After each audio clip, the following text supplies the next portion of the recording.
on? Audio's on. Okay, welcome to our March 31st Finance Committee meeting. Call to order, beginning with introductions. We'll start over here with Michelle. Michelle Tucker Gardner, Megan Carlson. Linda Caputo. Becky Fless. Yeah, Goots. Molly Rogers, Joanna Bryan. Jeff Hanlon. Administrative staff. Katie Gould, Superintendent, Andrea Dish, Business Manager.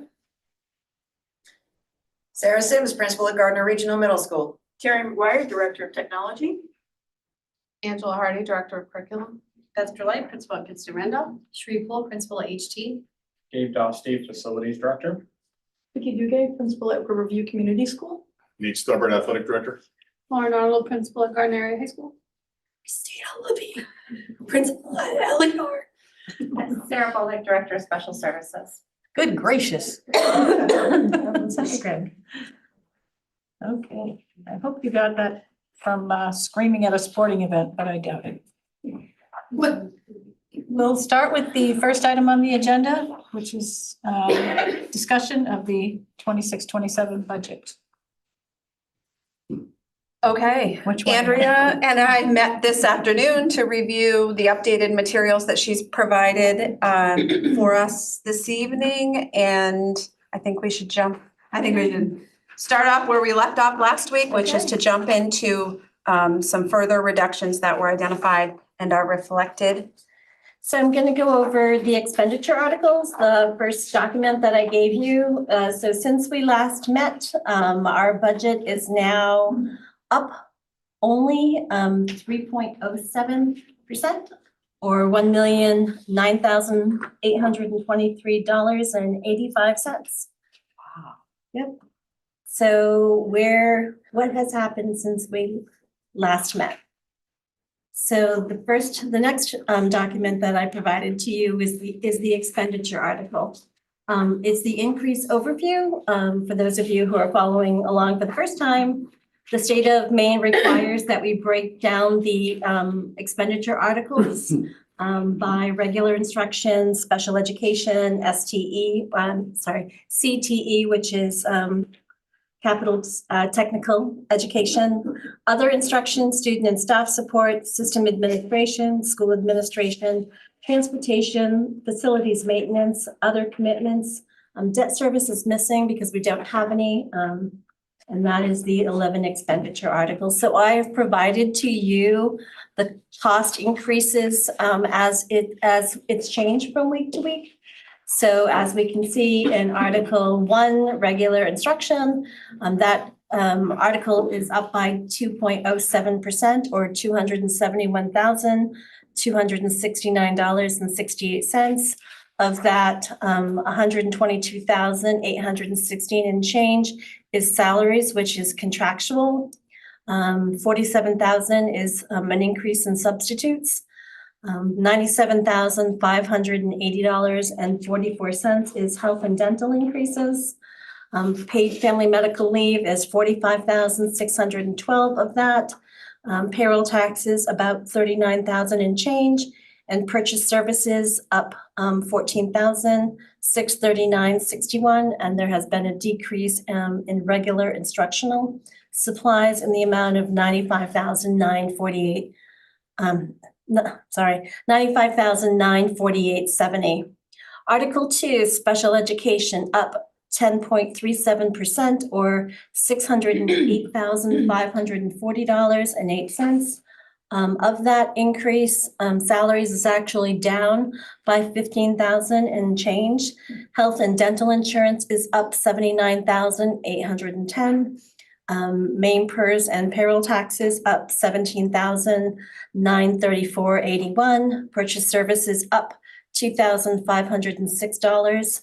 Special purpose private school tuition is up $56,892.05. Main care seed up $380,000. Special ed professional services speech up $92,000. And I just want to mention this is because we are unable to find SLPs, this figure was originally in salaries. We are now contracting with speech because we're unable to provide providers. So that is what's causing the increase to professional services there. So I just wanted to provide an explanation. Supplies is down about $5,500. Other instruction, which is where co-curricular and extracurricular live. It is also where course recovery and what we used to call academic tutorial lives. That cost center is up by $28,310 or 3.45%. Of that, $365.44 is salaries and benefits. Salaries and benefits for extracurricular transportation is up by $19,000. Software academic tutorial is up $2,500, and that is another kind of sleight of hand. We used to have software. Last year it was removed, and that money was moved in salaries. It is now again been removed from salaries and back in software. So it's not really an up, it's just a sleight of hand. I don't like that term. We're just exchanging one service for another, which is causing the increase in that. Purchase services, athletics is down $8,700 and change, and athletic supplies is up $14,000 and change.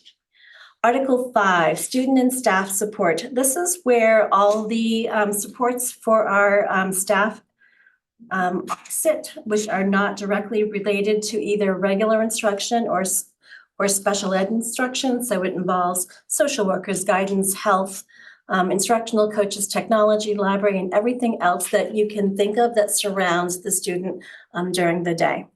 That expenditure article is up $13,564 or 0.8%.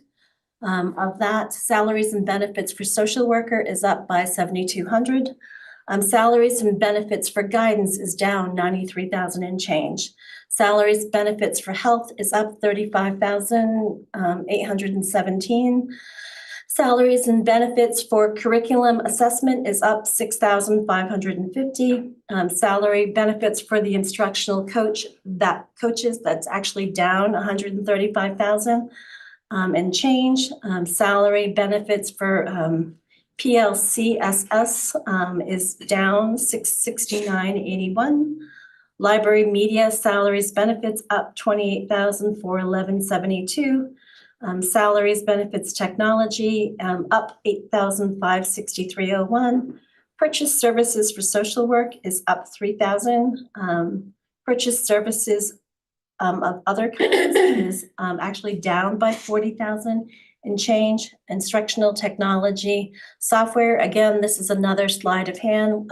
In previous years, we had used it for instructional supplies. So because it's been moved to software, it's creating that increase. So that looks like it's up by $99,086.21. And supplies technology is up $94,537. So here we go with student and staff support. The next cost center is system administration, which is up $46,930. It's up 4.5%. It's actually where the school board, the business office, and the superintendent's office resides. Of that, $46,000 salaries and benefits are up $5,335. Health and dental insurance is up $10,393. Payroll tax is up $813. Insurance liability, it's where the insurance liability sits for the board as well as administration. That is up by $7,500. The budget newsletter is up $2,700. Audit services is up $5,000. Legal services is up $5,000. Purchase services software is up $4,830, and supplies is up $5,357. School administration. School administration is where the office of the principal, everything that functions for the office of the principal, including the building administrator, the administrative assistants, and everything that takes for that office to function on a day-to-day.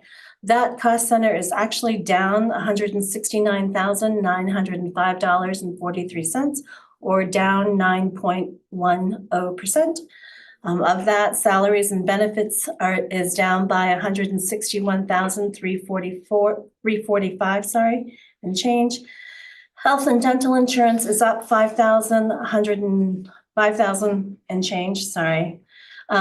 Main PERS and payroll taxes down $12,000 and change. Purchase services is up $1,300, and supplies is down by approximately $3,000.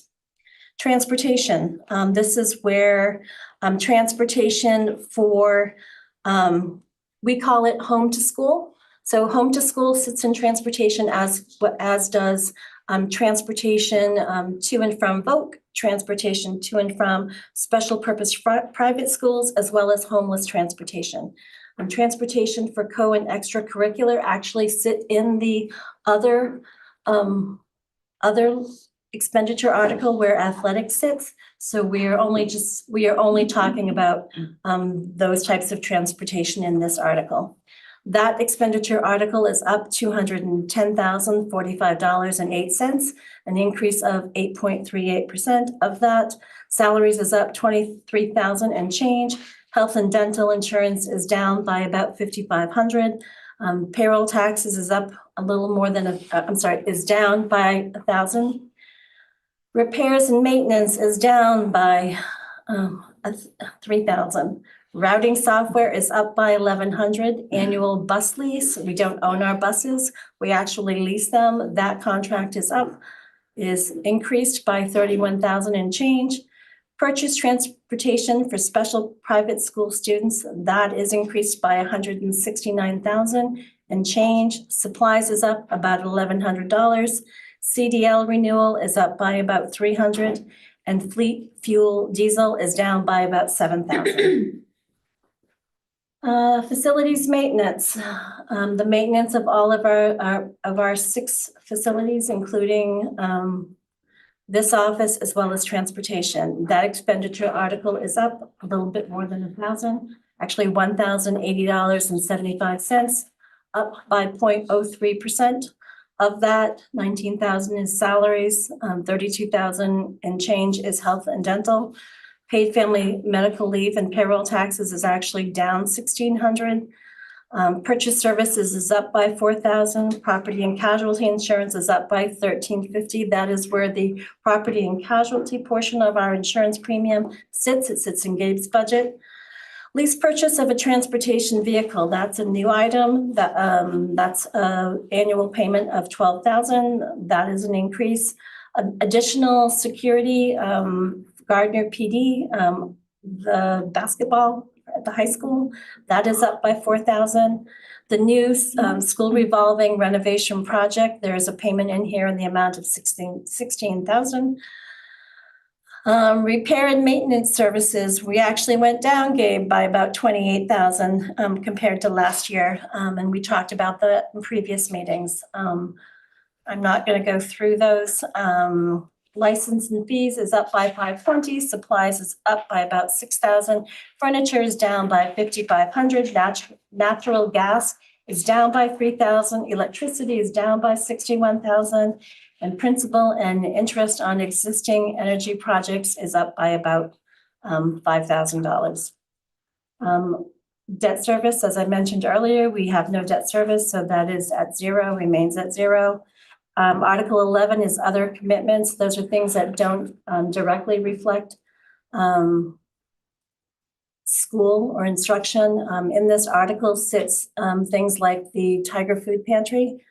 And we also have some funds a little bit to support when, for instance, when like the road race or something big comes to town and perhaps they need, we use our buses to shuttle. It's basically a donation to community. There's not very much in that expenditure article, but that's where that would sit.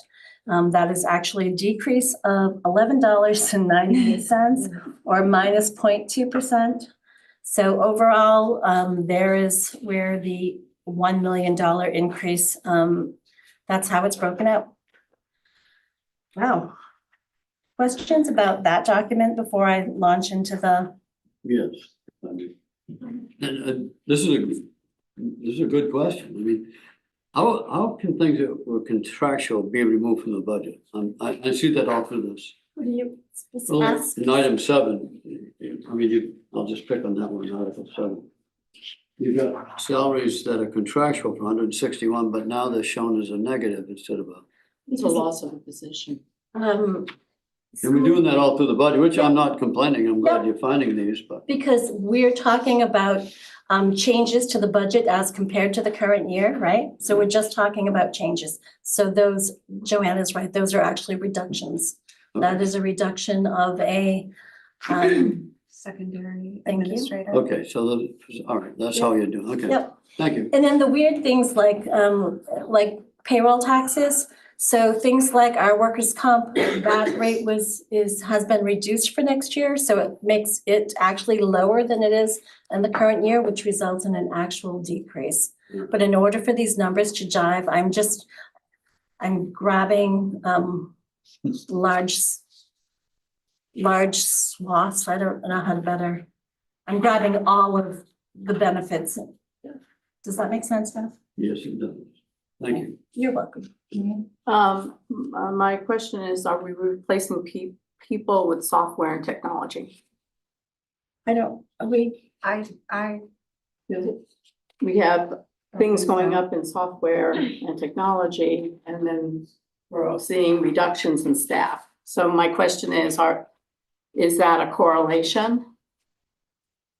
No, we're not. The additions or the maintenance of software is not to provide some sort of programming that a staff member could or would provide. So no, there's no correlation or causation there. It looks like you have further questions about that. Well, I know with certain software, it's being used in the classroom, and we're using the Chromebooks. And there was quite an article in the New York Times about how people are finding that the software and use of Chromebooks has actually worsened the educational outcomes of our kiddos as opposed to having made it better. And as I keep seeing reductions in staff, because I see reductions in staff on the next item that we're going to be going through, I'm wondering if maybe we should be limiting our use of technology and software for instruction and relying more on people in the classroom. And so that's where my question comes up. I know that we don't own the software, that we lease it every year, but I think in the past 20 years or so, we're finding that relying on technology and not relying on actual people in the classroom is not having the benefits that we were promised. You know, I understand that at one point in time, we all went to a sales pitch on ChatGPT, and everybody was really hot for it, but we're finding that those kinds of technologies have not been giving us the outcomes that were promised. And so that's just my question. Maybe we need to make cuts in having Chromebooks to every student and maybe having carols of Chromebooks that go from classroom to classroom and rely more on actual books and teacher instruction. So I think, Joanne, just to make sure that I answer your question, that's a conversation, right? The practical application and use of technology and software in classrooms and what that really looks like in practice. We trust our teams and building leadership to make sure that that the instruction being provided in the use of software and technology is appropriate, depending upon the grade level. As for specifically the budget and software or technology being purchased or maintained to replace instructional staff, that's not part of the decision-making reflected in our budget decisions that you're seeing tonight. Oops, I don't know which way you want to go. I don't know, it's gonna, I don't Go mind. Are you talking about the same thing? Cause I'm not. Yeah, I am. Okay, I you was can just go. gonna ask a follow-up question to last week where I had asked about the Wi-Fi and Terry had indicated that it had been reduced in the elementary levels. So does that, Well, actually, what was reduced was not the Wi-Fi. Okay. It's that we are not buying elementary laptops okay, with the budget funds that you see in that budget. okay, so is it kind of leaning toward, the elementary levels is where I would be, I think you're most concerned with. And it sounds like we're actually moving in that direction already we've already reduced for that age group. Well, I think for the little ones, I don't know if, is it up through 5th grade? No, but what she's saying is, I want to be really clear. We are not reducing. We are going to stay with the machines that we've got this year. We're going to keep using the older ones that we have. We're not taking any back. We're not going to have any fewer. We're just, it's kind of like driving your car for another year. We're going to keep using the Chromebooks that we have instead of purchasing the set that we would normally purchase for the elementary school to replace that year. And that is how the technology budget came in at about the same level. Because normally, if we didn't need the access points, we would replace one grade level at the elementary school. But this year, we're not. We're gonna use the laptops we have and instead buy the wireless access points for this year. Good. Sorry, I don't wanna like go off track here, but I'm gonna forget this, cause I've been trying to remember, I just need to be reminded how many of those special purpose private school placements we have. Cause I can't remember that number. from last week. 17? 17. And the other thing that I was wondering about is, well, I was definitely noticing that because of the purchase transportation for those students. Is that the same as this purchase transportation vehicle down here in facilities maintenance, or is that another different vehicle? No, that vehicle is for the plowing. Okay. Yep. So the facilities and maintenance is the plow.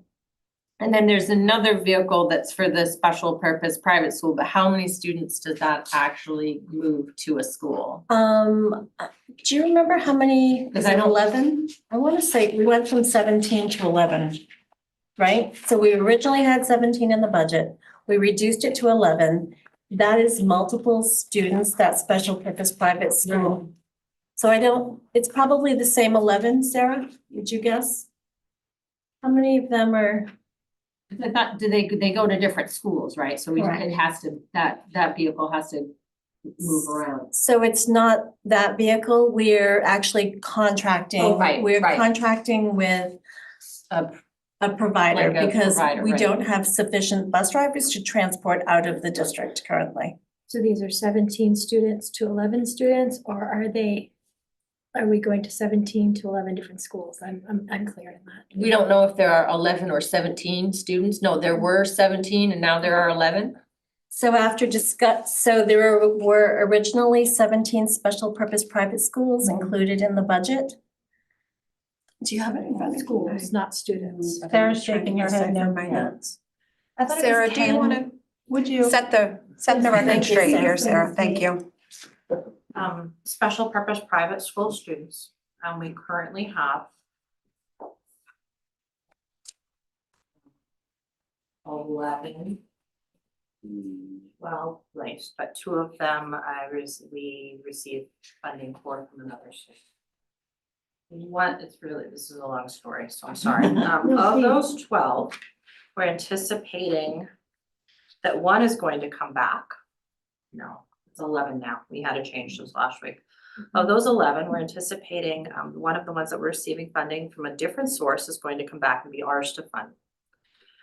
We have another that has left and we're anticipating will come back at the beginning of the year and will be ours to fund. And then we have incoming students. We have potentially 5 that we're anticipating placing. So right now we have 17 built out in the budget to Yep. place for next year. And we had 10 for this year, so it was 7 additional placements. That we'll be funding. The actual placement is, I think, going to be one more than that the state will be funding for us. And of those, they go to a wide range of schools that we have to transport to.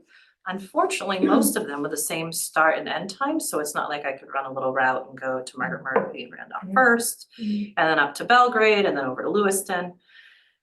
So most of those students we use private transportation company for. Okay, that makes sense. How is the determination made that the state pays for something versus we pay? If a student is a state agency client, or is currently placed through a residential process, not concurrently through the school process, the state will pay. There's some other criteria there, but that's the gist of it.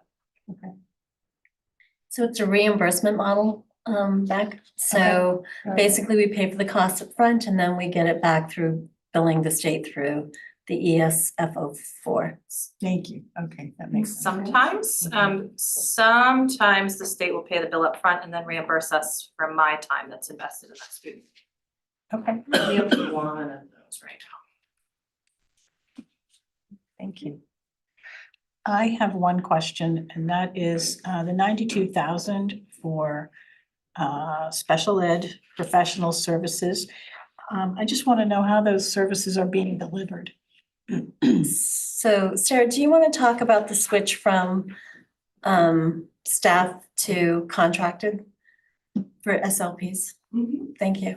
So several years ago now, we advertised and were able to fill positions locally with speech and language providers. We were unsuccessful. So we reached out to colleagues, asked for recommendations for virtual providers. We interviewed different agencies.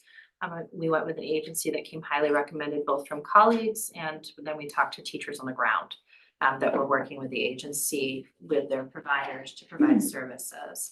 So we do have some students that are receiving services through providers provided by that agency. We also have some students that are receiving services through an individual we're contracting with versus someone we hired. So we're doing both of those right now. So for those of you who have never browsed Serving Schools, which is where it's the website where if you're an educator, you would go to look, you probably one of the two, either Serving Schools or is it Spring Schools?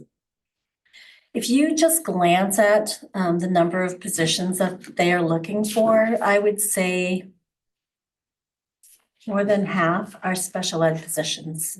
Everyone is in the same position that we are in. Everyone is struggling to fill speech and language, PTOT, special education teachers. It is not an MSAD11 thing. It is a state of Maine thing. They cannot make these providers fast enough for the need. Just go on Serving Schools and just look at their openings. You will be amazed at the number of openings throughout the state. My daughter's had speech service. She just graduated at 11 from speech. She's been in it since she was 2, and I think she's had 9 speech therapists. She's been lucky enough to have a couple of speech therapists through this district, and we've had a wonderful experience, including with contracted telehealth speech through the pandemic and all kinds of crazy stuff. So it's definitely it's a thing that is in great need, like speech and language therapists across the board. If you have a child, looking for a career path, Yeah, they would be able to be hired Yeah. tomorrow. It's just crazy. Yeah. Thank you, Sarah. So- Any other questions? Yeah. Oh, main care seed, can you refresh my memory on what that is? So the main care, so the special purpose privates, the students that we send, to special purpose private schools who are main care eligible. Those schools are able to bill main care for services, some of the very services that we're talking about. So we're talking about speech and language, we're talking about OTPT, and we're talking about behavioral. If you were here last time, I gave a breakdown of our seed expenditures. So when those schools bill main care, typically there's a federal portion and there's a state portion. However, when the sending individual or the person receiving services is a student, the state is no longer picking up the tab, but rather school districts are. And it reduces our subsidy by quarter as those invoices come in. So there was a conversation last week about the huge increase that we have had in special purpose private school main care seed money. Yep. And the last thing, I want to be clear, going back to what Joanne was talking about, we are not replacing a teacher. We're not sitting a student in front of a computer to be taught rather than a teacher. Correct. I just want to be clear about that to anybody that's watching and or listening, that we're using our technology correctly as it is intended, but not to replace a teacher as the teacher. Correct. Thank you. So I'm going to go over by expenditure article, the actual cuts we've made. We've talked about where each of the expenditure articles are up. We're going to talk about the cuts since last week. So again, here, a lot of numbers, okay? So Article 1, regular instruction. There has been identified cuts in the amount of $357,355.85. So in the folder online, you will see an email that Katie and I received from Anthem. They have changed the highest amount of premium that they will charge school districts this year. They have set the highest value at 11.5%. We had budgeted, which was, we had budgeted 14%. So we were able to take a small reduction. The district will not receive its annual increase until April 10th. And this email also refers to that. So we will need to wait to see what ours is, but we were able to take a reduction. So of regular instruction, there are health insurance savings in the amount of $65,904. There's in that expenditure article, there's also salaries realized savings.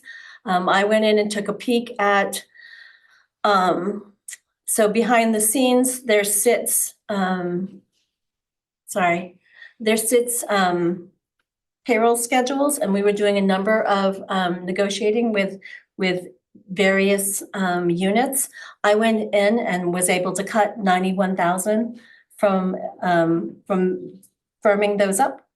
So that is a cut. There is a reduction of a classroom instructor at the middle school. That is a savings of $67,811. There's also a reduction of a classroom teacher at the high school, savings in the amount of $104,501. Local appropriation to adult education. So I don't know if we've discussed it, but this year the state has, actually we did discuss it.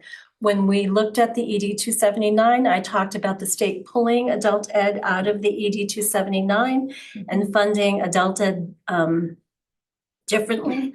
There was a local appropriation to adult ed, which means that you had money in your general budget to give to adult ed in placement for their funding flowing through our ED 279. That is no longer the case. And I took that. There is a spot on the agenda for us to discuss in the event that you want it back in there. But for this purpose of this, I have removed it, or we have removed it. Opportunity Culture, an MCL stipend was removed in the amount of $5,315. We are reclassifying a few regular ed techs from 3s to 2. That is a reduction of $4,428. And there were additional reduction in supplies and regular instruction in the amount of $3,292 and change. In special education, there was a reduction of $43,115. Health insurance reduction, as stated previously, in the amount of $26,520, and salaries realized savings as a result of updating some of those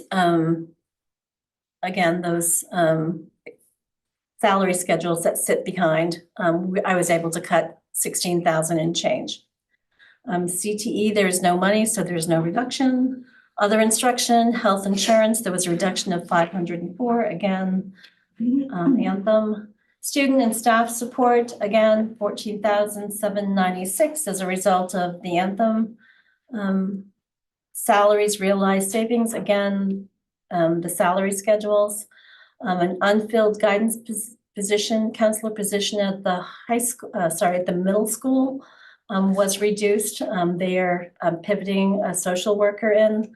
That is a reduction of $110,643. Contracted health services. We have a contracted nurse in the district. After looking at the bills for the last 2 years, I feel confident that I can reduce that by $30,000. Licensing software, a reduction of $9,560 for a total reduction in Article 5 of $176,374.87.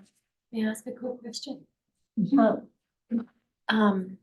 The unfilled guidance counselor position that you're switching the social worker into, is that on the previous, under Article 5, salaries, benefits, social worker, that the 7203?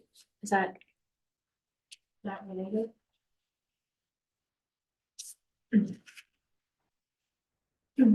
Sorry, Michelle, will you ask your question again? So it says that, so this 110,000 is reduced because it's an unfilled position. But you said that you're putting a social worker in there instead. So the social worker salary increase on the previous page, where it says salaries, benefits, social worker, 7203.92 contractual increase. Is that to account for this unfilled guidance counselor position? Is that what, are they correlated? The reduction in the previous, yes, is part of that. Yes.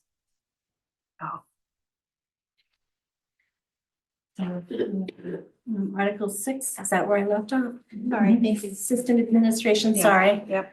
A reduction of 3,264, health insurance. Article 7, a reduction of $69,200. $8,412 is a health insurance reduction. And there's also a proposed reduction of an administrative assistant in the amount of $60,788.38. Transportation, a reduction of $7,416 due to health insurance. Facilities maintenance, a reduction of $8,748, again, health insurance. So that totals up to reductions of $665,978.62. So where does that leave us? Question. The classroom instruction for the middle school and the classroom instructor for the high school, what subject areas are we talking about? We don't know yet. What we know is, based on schedule, staffing, and projected enrollment, is that at the middle school, there is the ability to reduce impacting one team and restructuring. So at the high school, the sort of the conditions of that proposed reduction is that Lauren and the team has worked to identify capacity within the schedule. And there's confidence that there can be the reduction of a teacher. However, they're still working through the details of course signups and scheduling to determine the department and team impacted by the reduction. We've placed the numbers here because we're confident that that will cover the reduction, but we are doing day-to-day, hour-to-hour work behind the scenes to figure out how to make this work and really trying to avoid at all costs those instructional positions. And so I understand and recognize the sensitivity around individual positions and the impact. And I don't want to commit to identifying where that reduction is happening until we've worked through every layer of scheduling. Andrea, when do we have to approve the budget? You will need to approve the budget before school break. Which is, 16th. Thank you. So I think the date we've set is the 10th, is that? The reason being is that there are legal documents that need to be prepared and the attorney needs time, and we also need to have posting requirements with the towns, otherwise we cannot hold an election. So that's the driving. Later. Than the 10th. I have a question while someone's looking that up. The opportunity culture stipend. My understanding last year was that opportunity culture was budget neutral, that it didn't impact the budget either way. Can you talk a little bit about why that money is there to be reduced? Yes, the stipends that had been in place before opportunity culture was adopted were shifted from department chairs and leadership stipends to the MCL team leaders. This is actually a restructuring and reduction to the current model as a response to feedback, to barriers, to recognizing where we need to shift priorities and resources. This is a reduction. so would have What is the been, amount that's being spent? Because again, last year with this budget process, we were told that it was budget neutral in it. So I guess I don't understand why there's money to be reduced if it was supposed to not impact our budget in the first place. it was already shifted from some other leadership role. So when you have department chairs, they get a stipend, but if we get rid of department chairs and we still have team leaders, it just moved over. It was just a different name. There Now wasn't- there's an actual reduction. Am I correct on that, Katie? Yeah, for this school year, there wasn't an increase or a decrease. For next year, we're proposing a decrease. Molly. Am I correct that I think we were asked to shift those stipends from, because it was essentially no longer going to fit because the position wasn't going to be there, it was going to be shifted to, so I think we approved, but like, Okay. that's what I recall. So last budget year, and Katie's right, they came from leadership stipends, team leaders, it came from special ed. And all of that money was captured. Part of it was part of a reduction in last year's budget. The rest of it was pivoted to new stipends for this year. One of those new pivoted stipends from the same pot of money is now being reduced. Okay. So yes, it was budget neutral for last year. But going forward, it's not going to be. It's going to be, it's not an addition, we're removing it from this year's budget that was originally proposed.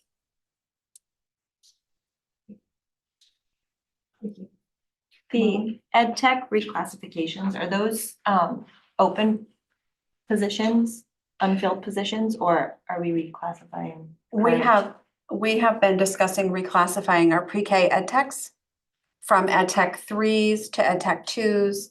That has been in a conversation that really started last year and just trying to align the role and the responsibilities with the everyday function of the position. And so that's what that is. So does that mean there will be some ed techs that will get a reduced salary? Potentially. Unless, and here's the other thing, and it isn't my intention to be unclear about this. This is another example of moving parts. We have potential resignations, retirements, and shifting between grade levels, positions. And so part of the challenge is to identify where we can reduce and try to hold on to the staff that we have with the least negative impact as But don't we possible. have trouble hiring ed techs? We do. So I think if I was in ed tech 3 and my salary got reduced, would not be real happy.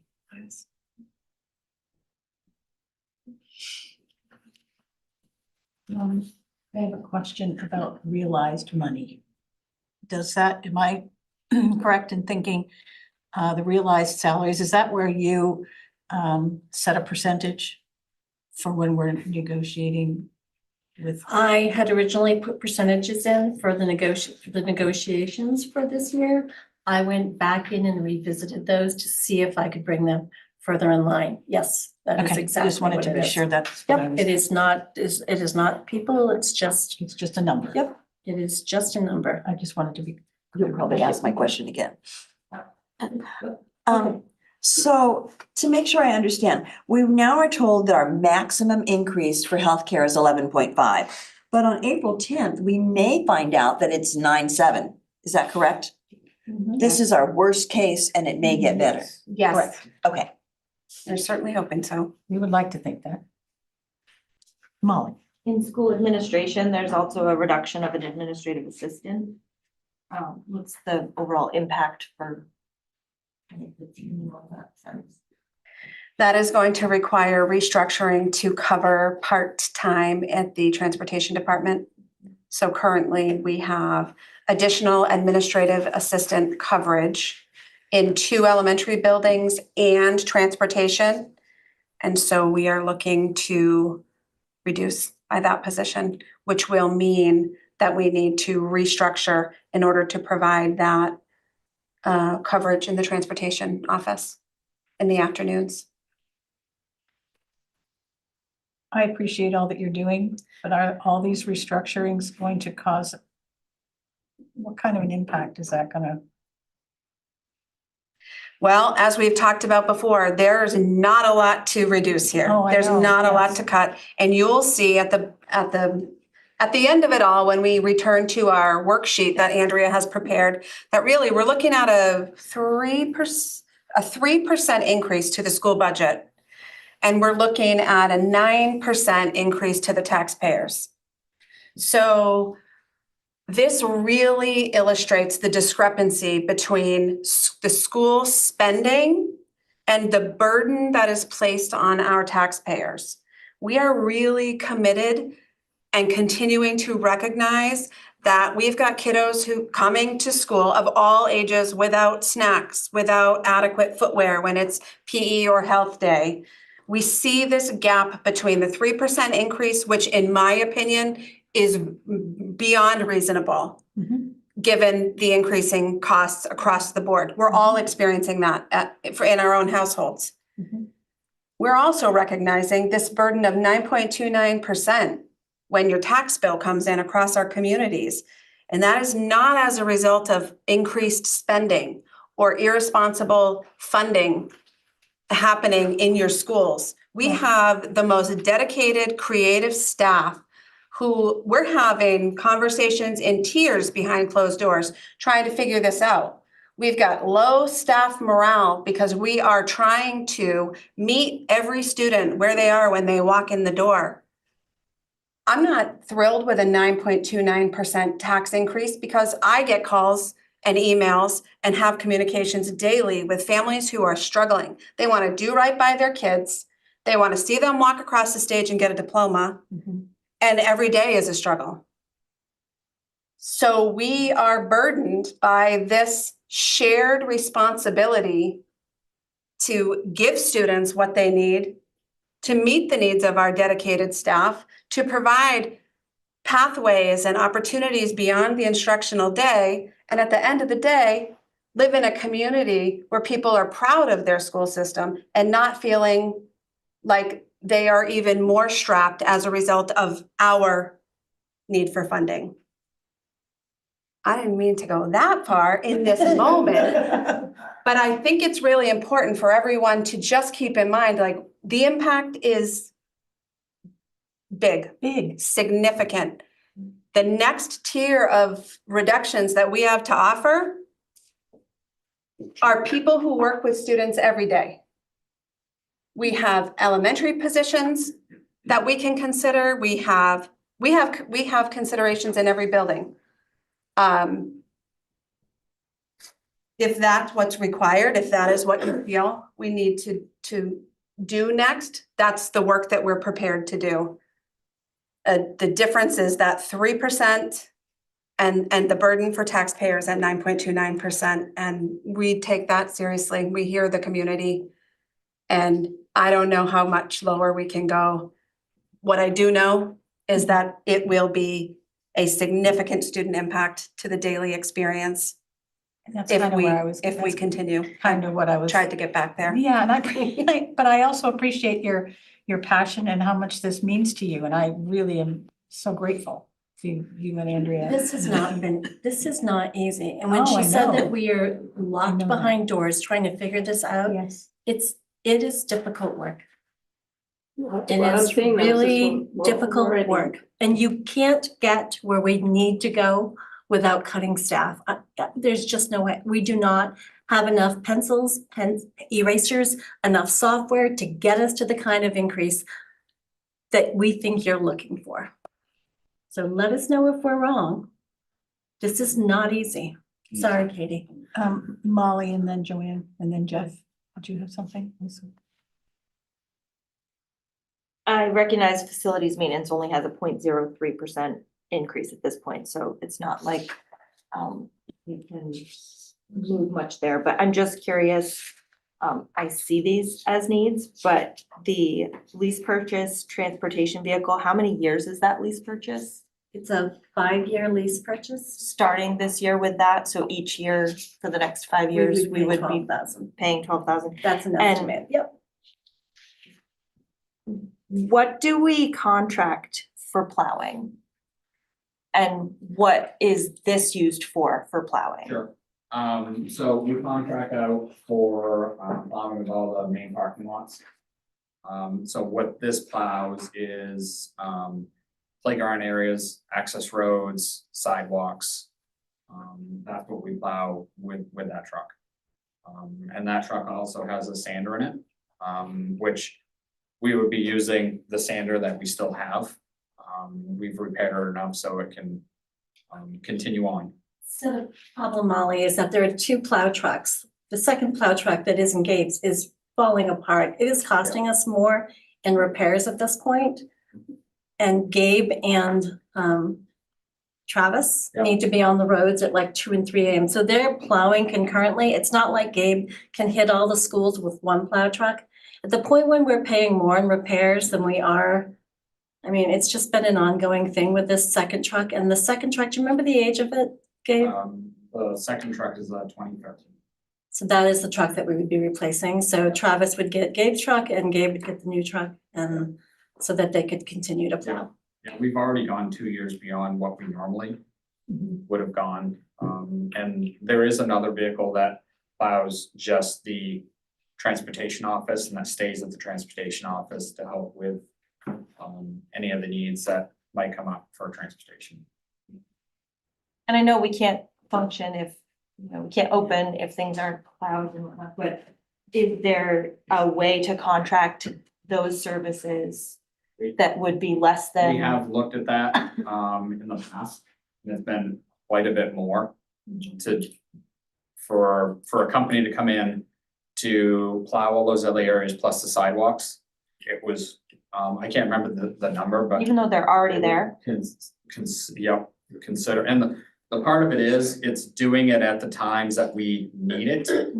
If we were to call them back and have them come back each time that we would need to clear a spot or clear a playground, that needs to be cleared out.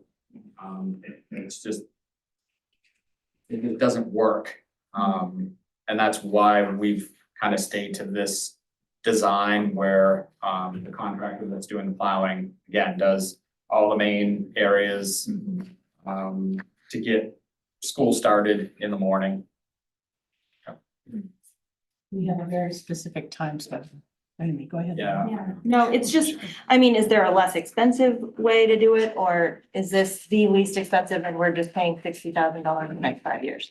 I don't, it depends on the truck that the truck that we purchased, that's just an estimate of the lease payment. Yeah.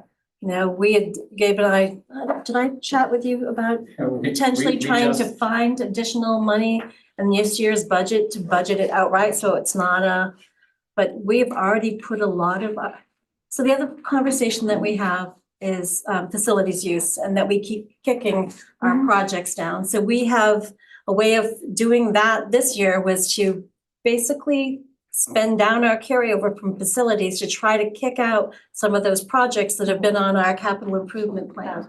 We can try to squeak out a truck. I don't know. I mean, the problem is we'll talk about it when we get to when we get to unallocated fund balance, and you can see what's going on and the problem that we're going to have. But it all fits together, but we're looking, Molly. I mean, we're definitely looking. And is there an update on those projects we were trying to schedule for this spring? Is that? Yeah, so I did send a comparison chart over to Andrea, and just looking at the projects, we've discussed shuffling a few of them, but keeping the numbers very consistent to where they were when we had the discussion about paying for some of them out of district. The goal is really trying to knock off some of those projects that, again, that have been on our capital improvement list quite a while. Yep. And then the additional security, I know Nate had explained it before, but is there any way that that can fit into our SRO contract? Can we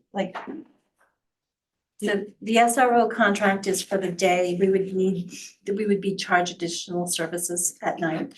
So, yeah, but I don't know if it's cheaper is it a renewed contract this year or? So it's not the SRO contract is not a renewed this year. So there's a flat fee, or there's a contract price for the SRO at the high school, the shared SRO. This is additional police coverage for games. I think Nate just stepped out for a second, but he'll be back. I just didn't know if it could be negotiated into that contract so that. And maybe we could get a bargain, the bargain price. Right. Or a group rate or whatever, something like that. I understand it's different hours and it's I think a that different structure. I think It's overtime. the Kennebec County is having budget problems of their own. So I'd be happy to reach out to see what their price for covering our games would be. To Right. see if it's any less than what we're being charged by the city. I think the other consideration there, and I can follow up with Nate unless his timing is impeccable and he walks back in the door. But we can look at a reduction, and maybe we're strategically assigning a police officer to the games that are anticipated to be contentious or, our hottest rivalries. But I certainly will follow up with Nate on that, Molly. It'd be awful not to have someone there when we need it. Absolutely. I did hear what you. Joanne and then Jeff. Oh, okay, I'm sorry. No, I'm after Jeff. Yeah. What I wanted to clarify, I didn't think that technology was replacing a teacher. I think that the technology and the software adds to behavioral problems in the classroom because you have to keep monitoring them. And kids use the software and the technology to bully each other or to not be doing what they're supposed to be doing. That's what my thing is that if we can reduce the Chromebooks for specific assignments and not be using it consistently all the time and sending the Chromebooks home with the kids, that might help some of the behavioral problems that teachers are dealing with. So I just wanted to be clear that it wasn't technology by itself But it's how are we using it and why are we so dependent on it? And we're not getting the outcomes that we want. Secondarily, we are seeing consistent impacts. I got a letter indicating that morale is really horrible, and it's because of behaviors in the classroom. And I don't think that every child that's a behavioral problem has an IEP or a special ed. I understand special ed is separate. But my concern is that we keep losing people in the classroom. And that's where the connections are and the responsibility of interacting with students and helping them to progress is so important. And I think I think we need to find out specifically why people are resigning all the time. I know it's a problem in every single school district across the state of Maine, but even with 3-tier interventions and everything else, you've got people breaking to the point that they have to resign for their own health. And going out there and, you know, hopefully they have a spouse that has health insurance that can cover them. But we've got a lot of stress on teachers, and I don't think it's really being handled effectively if we keep looking at staff instruction and we're not really looking at any of the extracurriculars. I mean, I know we can't balance the budget on extracurriculars, but we keep cutting in the core part of education, and that's my concern. That's all I have to say. Yeah, because the problem with school budgets is that you can only reach into one pocket, and that's the taxpayer. I did a little research in Kennebec County. About 3/4 of the population own property. So as a quarter of the population isn't affected directly. They don't pay property tax. About a quarter of that percentage are retirees. About 22-24%. So I'm one of those. My income isn't going up. My taxes are. So, and I'm not alone. I think when you consider a quarter of all the ratepayers are people whose incomes are frozen. And they're the ones who we have to go to for the thing. But also the poverty rate, the rate of, I'm trying to remember how the phrasing went, but to describe a family living below the poverty level. And there's another description for a family that is living in a working poor, struggling. That's around 60% of the actual pocket we reach into. People that are already, like you mentioned earlier, Katie, they're already struggling. So cutting as much as we can from the increases. And because phrasing is important, sometimes I think people that are listening to us might say, well, they're cutting the budget. Well, no, we're not cutting the budget. We're cutting the increases to the budget. So, I mean, it can't be fun when you're behind closed doors doing this. But it is, as I'm trying to illustrate, and I know you know, it is so directly influencing people. I mean, really, we notice it. I notice it when that tax bill comes in. Every year a change. So you've done tremendous with what you've done. I'm delighted. I don't know. I don't know what else to tell you, except if there's anything else, go find it. But I know you're looking, so. Thank you, Jeff. I appreciate that. Michelle. Okay, my turn. So I have 3 things. The first is, have we considered the use of security guards in lieu of police officers that could have a less expensive contracted rate for not only, baseball games and games, but also for other times needed in the school? So I mean, security guards tend to be less skilled because they haven't been through the police academy and haven't had that extensive training, but they still have had enough training to protect our students. Has that been considered at all or priced out yet? No, not to my knowledge, Okay. but I will follow Might be up with something. Nate. Okay. The second thing is, I understand that the planned family medical leave is now law. And as of May 1st, people can start utilizing it. I was listening to an interesting interview where there's been some changes when it was first rolled out, when it was first signed into law. That the presumption was that every business, school, government entity, aside from those who use like main PERS, would be using the PFMLA. But as the program, since the program has not even been implemented yet, implements May 1st, there's all these different questions and loopholes and things like that. And so my understanding from this this interview that I was listening to about, it was an hour long, I can certainly send it, was that some businesses, organizations have options to employ an alternative solution other than the Planned Family Medical Leave Act. And so, and there's a bunch of hoops you have to jump through, and again, I'll happily send that interview to you.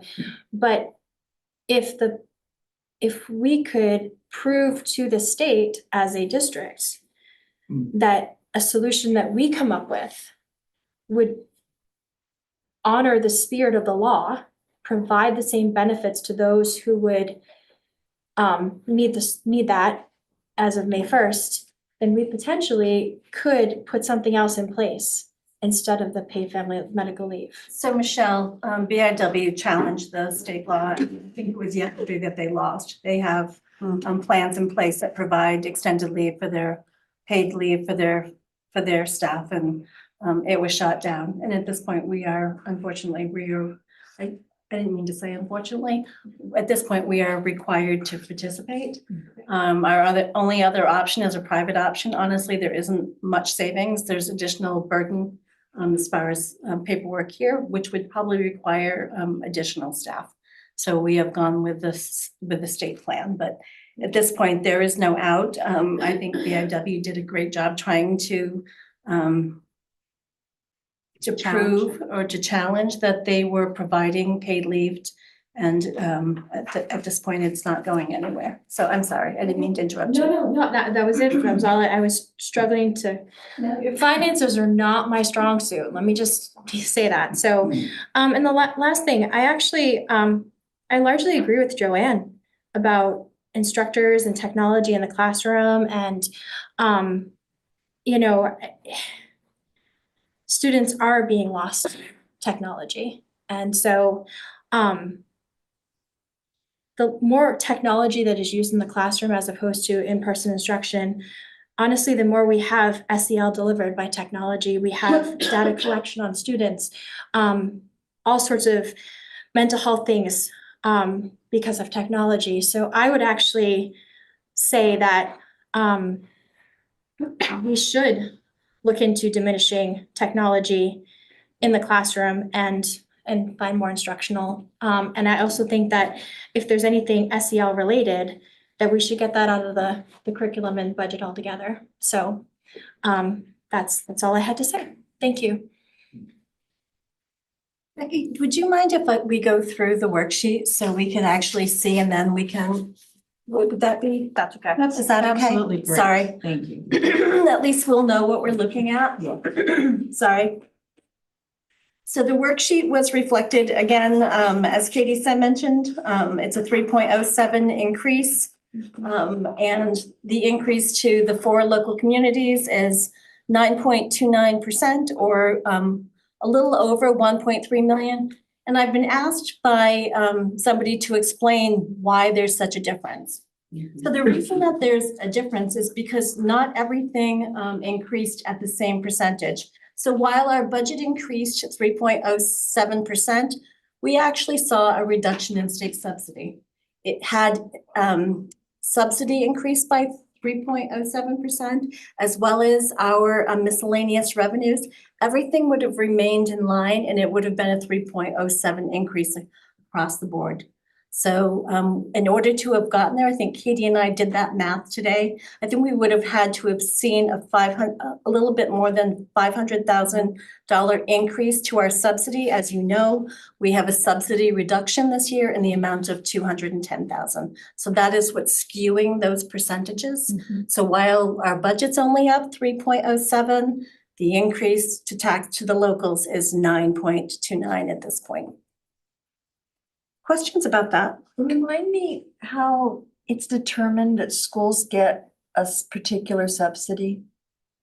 So that was a 3-hour conversation when we reviewed the ED 279. So it's basically driven by enrollment and valuation and and staffing in the ED 279. And you asked Dan, who sat there for 3 hours and learned a whole lot about, probably more than he ever wanted to know about how the state provides subsidy to all districts across the state. So the two primary are enrollment and evaluation. Those are the big, staff enrollment and valuation are the drivers. So as you know, our enrollment has gone down. We lost about 100 kids from last year. Our state valuation increased, I want to say about 19%. And Gabe and I were looking at the valuation increases across the state.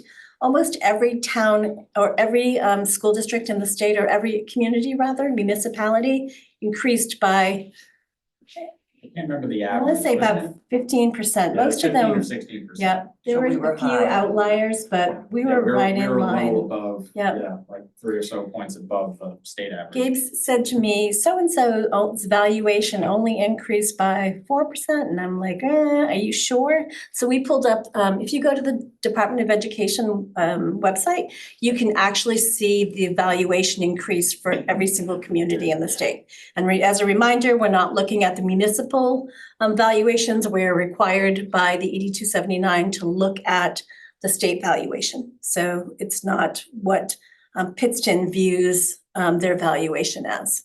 It's what the state views Pittston's valuation. Now, who within the state government decides increases on the valuation rate? Because it sounds like it's all smoke and mirrors and nobody takes responsibility for That would- increasing the mill rate. And that would be the main Department of Revenue, and it's probably, it all works in with home sales. We know somebody in our office who put her home up for sale, and 2 days later, she's getting asking price and I think above. So that's where we currently are with home sales in the state of Maine. So people are paying above asking price. Cash sight unseen too, a lot of places. Yeah. No inspection, and until that cools, this is the reality that we're living with. So what's interesting is we have to rely on the state valuation, but it's our property taxes that are driving the cost. And those two numbers don't even, Come close. well, they don't even talk to each other. Yeah. So we're being forced to pay something, an equation that doesn't, to the common person like me, make sense. Because it's our property taxes that are the drivers of a different number. I live in Waterville. I live in a 1,200 square foot home on less than an acre. My property taxes last year increased $600. How much? $600. 2 years before that, I think they increased $400. So, yep, we are not the only ones. Oh, no, we're not. Just start collecting bottles on the roadside. I was thinking about a big scale, but I can't bake that fast. Somewhere. Could you maybe conjure up a chicken pie sale? The last one is coming up, second Saturday. Okay. Is that the last one? Okay. We take the summer off. We give the chickens a break. Give the chickens a break. Okay, let's keep moving. Um, So the next item on the agenda was the health insurance, the maximum increase. I touched upon that. In those folders that I shared with you electronically is that letter from, or the email from Anthem, from Jennifer Kent, letting us know that they've set the maximum for now at 11.5, which allowed us to pay. I believe the overall reduction was about 138,000 that we were able, if you added that up throughout. The next item on the agenda, unallocated fund balance. So, I don't even know where to start. So I have provided you several things in your packets. The one that you see on the screen is actually it's a financial statement from our audited financial statements from our audit. And the only purpose that I wanted to share this with you, it's because there's a number on it that we're going to use moving forward, that I'm going to use when we talk about unallocated fund balance. And that figure actually is, sorry, I should be looking at my screen. It's actually the fund balance ending for FY25. And you see an $8 million, $8,869,416.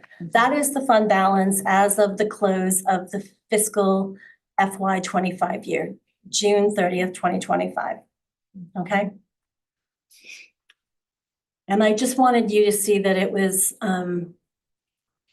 rooted in something. So if you look at our financial, if you look at the audit that I all sent with you, that I sent you all a copy, you will find this statement in there. So the next document that you have in front of you is a combination. It's an unallocated balance history and projection. So it actually does two things. So for those of you who are wondering what I mean when I'm talking about either carry forward or unallocated fund balance, it is basically the monies that the district doesn't spend from year to year. It gets put in a fund called unallocated fund balance. Unlike municipalities, we are restricted. We cannot use it for any other purpose other than to buy down a budget in a future year. So if you go back to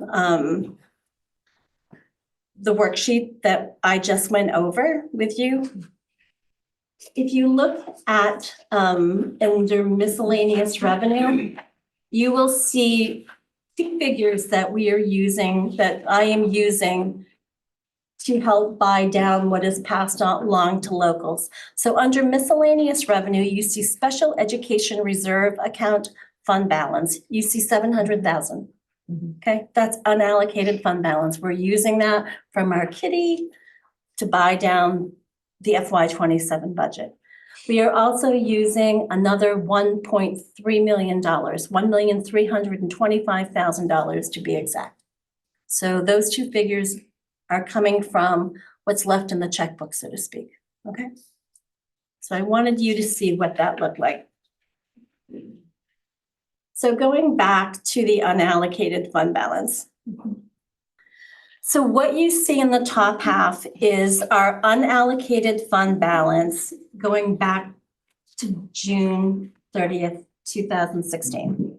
And you see how our fund balance has changed and the amount that we have put in this unallocated fund balance.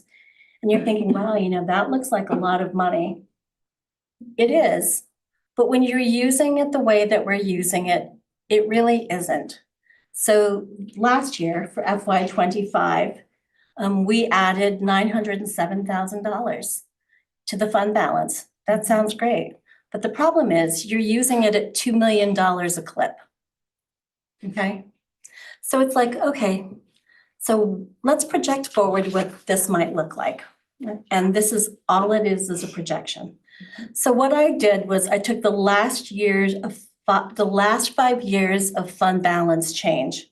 So starting in 21, 22, 23, 24, 25, I added them up and did an average So the 5-year average of the amount that we added to fund balance was 840,727. Do you see what I'm looking at? Okay. So what does that look like moving forward? So at the end of FY, June 30th, 2025, we had that $8.8 million figure that I showed you before, okay? We also committed, or you also committed, $2,025,000 to this year's budget. Do you remember the spreadsheet I just showed you above, or the worksheet? Up in miscellaneous, there's $2 million being used for fund balance. For next year, we're proposing using another $2 million. So, okay, so what does this look like when I project out? It looks like to me that in year 2031, we are going to run out of fund balance. So what does that look like when that happens? I'm going to switch to a spreadsheet and I want you to see what happens. See if I can.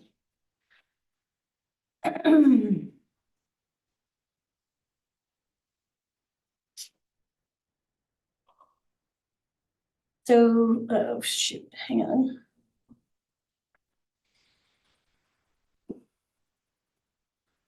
Of course, Excel wants to update. Why does this always happen? Let's see.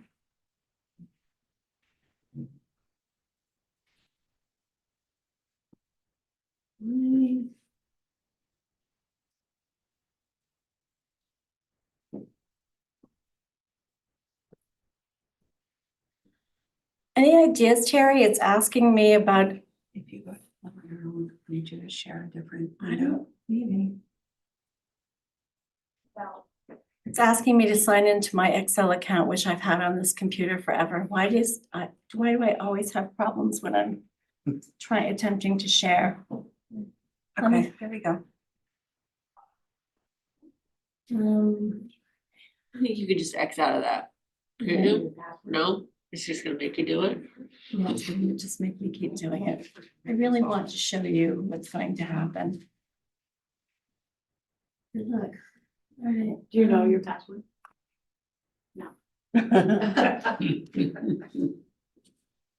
Right, hang tight for 2 seconds. How do I stop sharing? Passwords are the nemesis.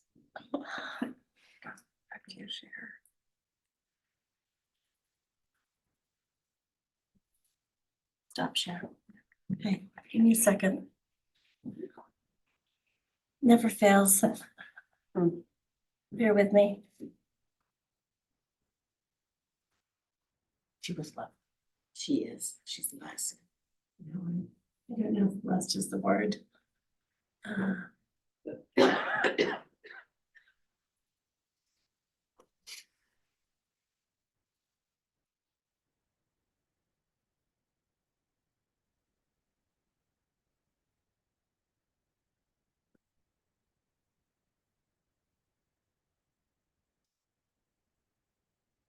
Sorry.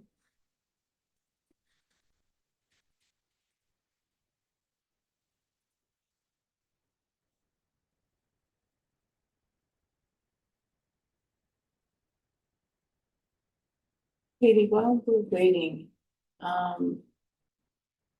how do we go about the discussion about consolidation, school consolidation? Because that was one of the things that we were talking about in previous finance meetings.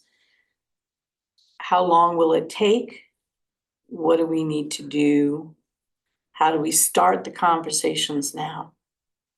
We are going to start the conversation, or we're going to start by asking permission to join the firm, subscribe to a membership with the firm that can conduct some of the projected population studies for us. Because ultimately that work will happen outside of the boardroom so that we can bring you options for the best path forward as far as consolidation, school closure. It's a multi-year process it's all tied to state law to close a school. And so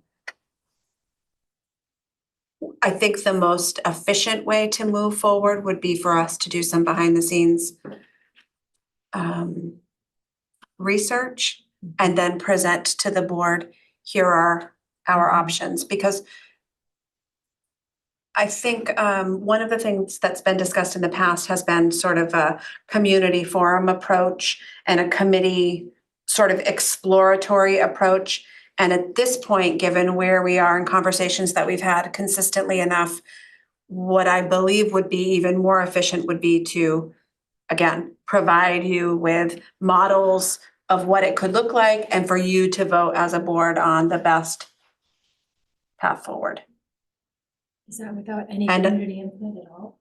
No, we are going to need community input Okay, all for right. sure. There's gonna be Good. community input because either they vote for it because we're gonna have to do bonds or they won't.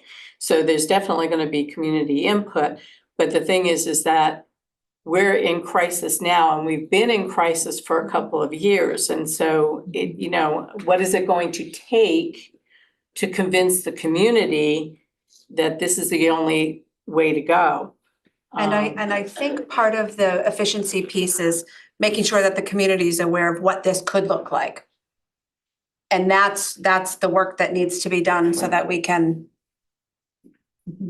inform the community about what we're considering really, which probably looks like looking from building to building to building at where our costs lie and how we make moves to consolidate in order to address those high costs the best we can.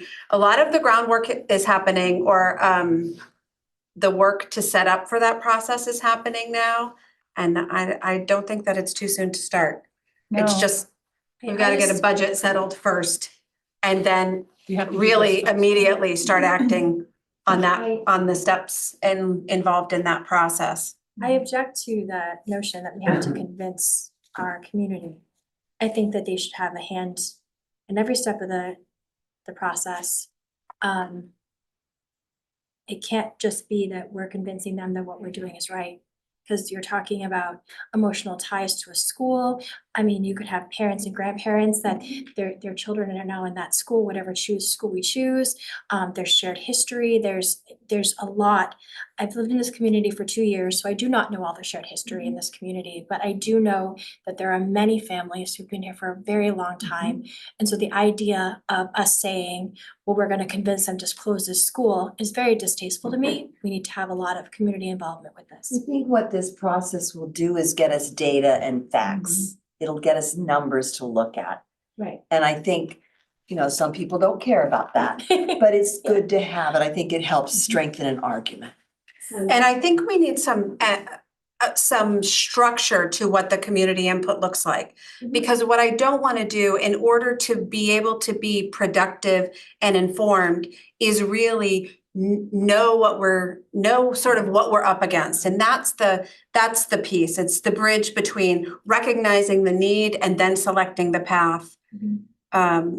So that we're not in the boardroom saying, well, it's this building or this building or this building. It's really what are our options, right? So that the other thing is, to say, we'll start with a public forum and gather some input. Maybe that is the approach that we take. Maybe that is the approach. And I wonder if it would be more productive to say, here's what we're thinking, here's what we know, here's what we know, here's what we recognize as costs across the district. We could proceed in a number of ways, such as study groups in buildings. Maybe it's community forum. Maybe we're starting with a survey. I think to really equip ourselves with as much information as we can so that you have options. Ultimately, you get to decide how this process goes. So that's really my intent around being as informed as possible about the process. Fair. I was gonna say, the other thing too is, as we're gonna be seeing with this drawdown in budget, at some point, what else has to be cut in order to fund the school? And so then you're gonna be taking a look at, if we don't consolidate, we're gonna have to go to an austerity budget. What does an austerity budget look like? Now, I've been through an austerity budget while I was in school, and it was not pretty. There were no extracurriculars. Busing was affected. People that live within a certain percentage, a certain mile close to the school had to walk or have their own transportation. It was horrible. And if we still have to provide services, what would be cut if we don't consolidate? Because facilities and maintaining those facilities is such a big part of our budget. And then it comes up to the community. What do you want to cut?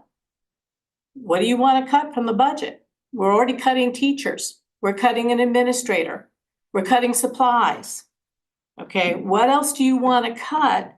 Because we can't go with a 15% increase, you know? And sometimes you need experts to say, this is where we are. What do you want to do?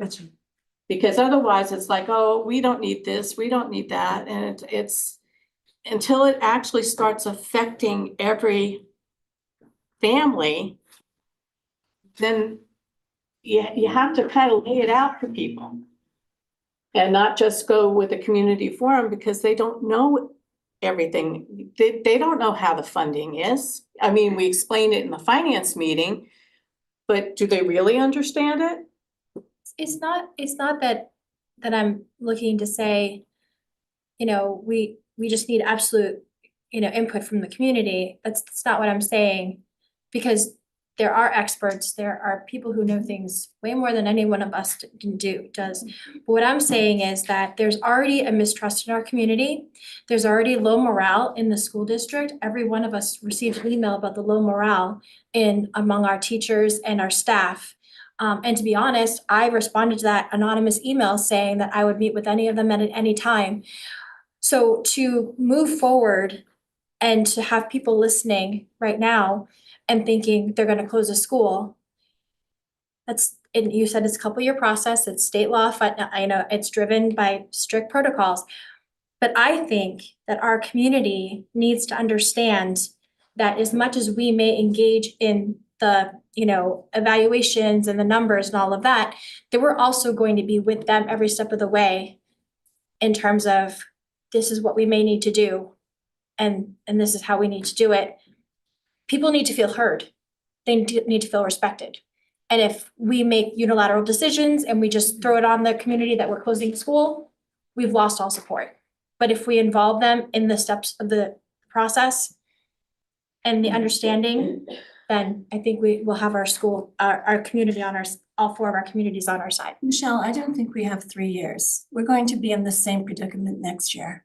We are going to be in the same predicament. And if you don't think there's anything to cut now, there's going to be less to cut next year. So, you know, it took us 4 tries when we closed Randolph and the statute, the statute to close a school is very prescriptive. We have to follow rules.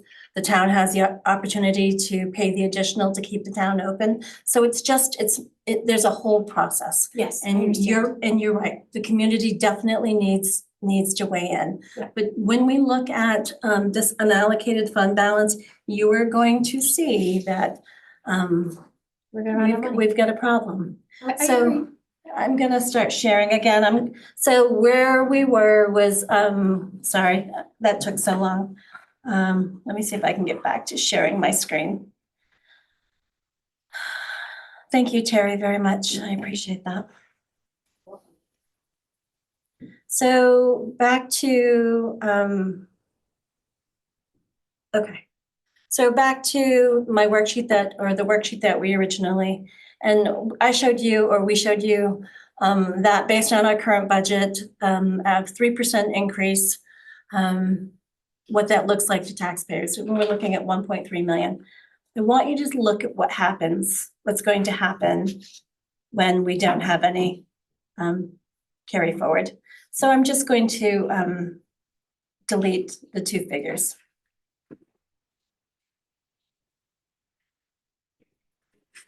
So our $1.3 million increase just turned into a $3.3 million increase. That is the amount that will be passed along, meaning that we do not have the ability to apply anything left in our checkbook to next year's budget. And what we can see looking at the unallocated fund balance is we're already, based on our projection, we are already scheduled to run out of fund balance in 2031.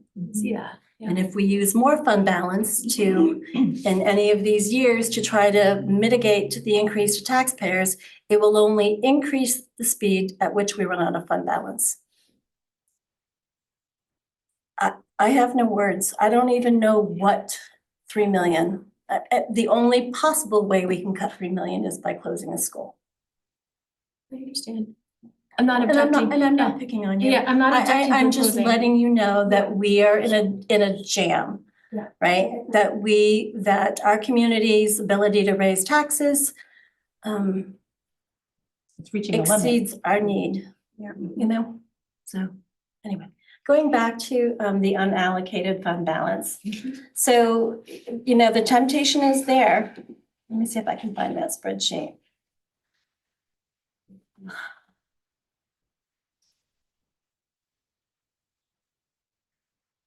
Oops, sorry.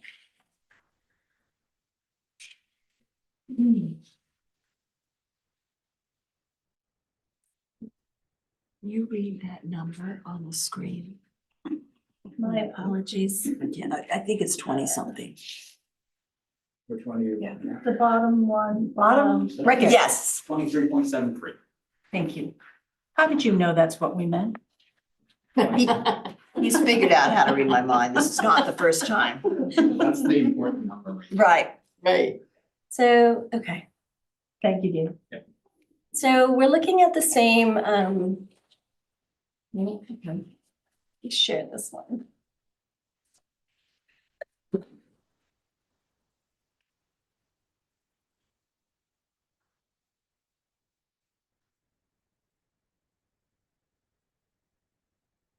Right, what am I doing wrong?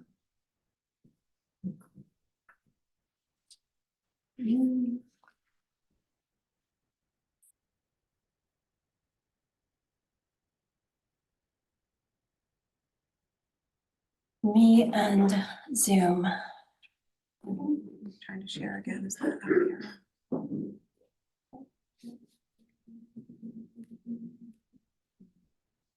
Hey, Terry, can you please come and help me again?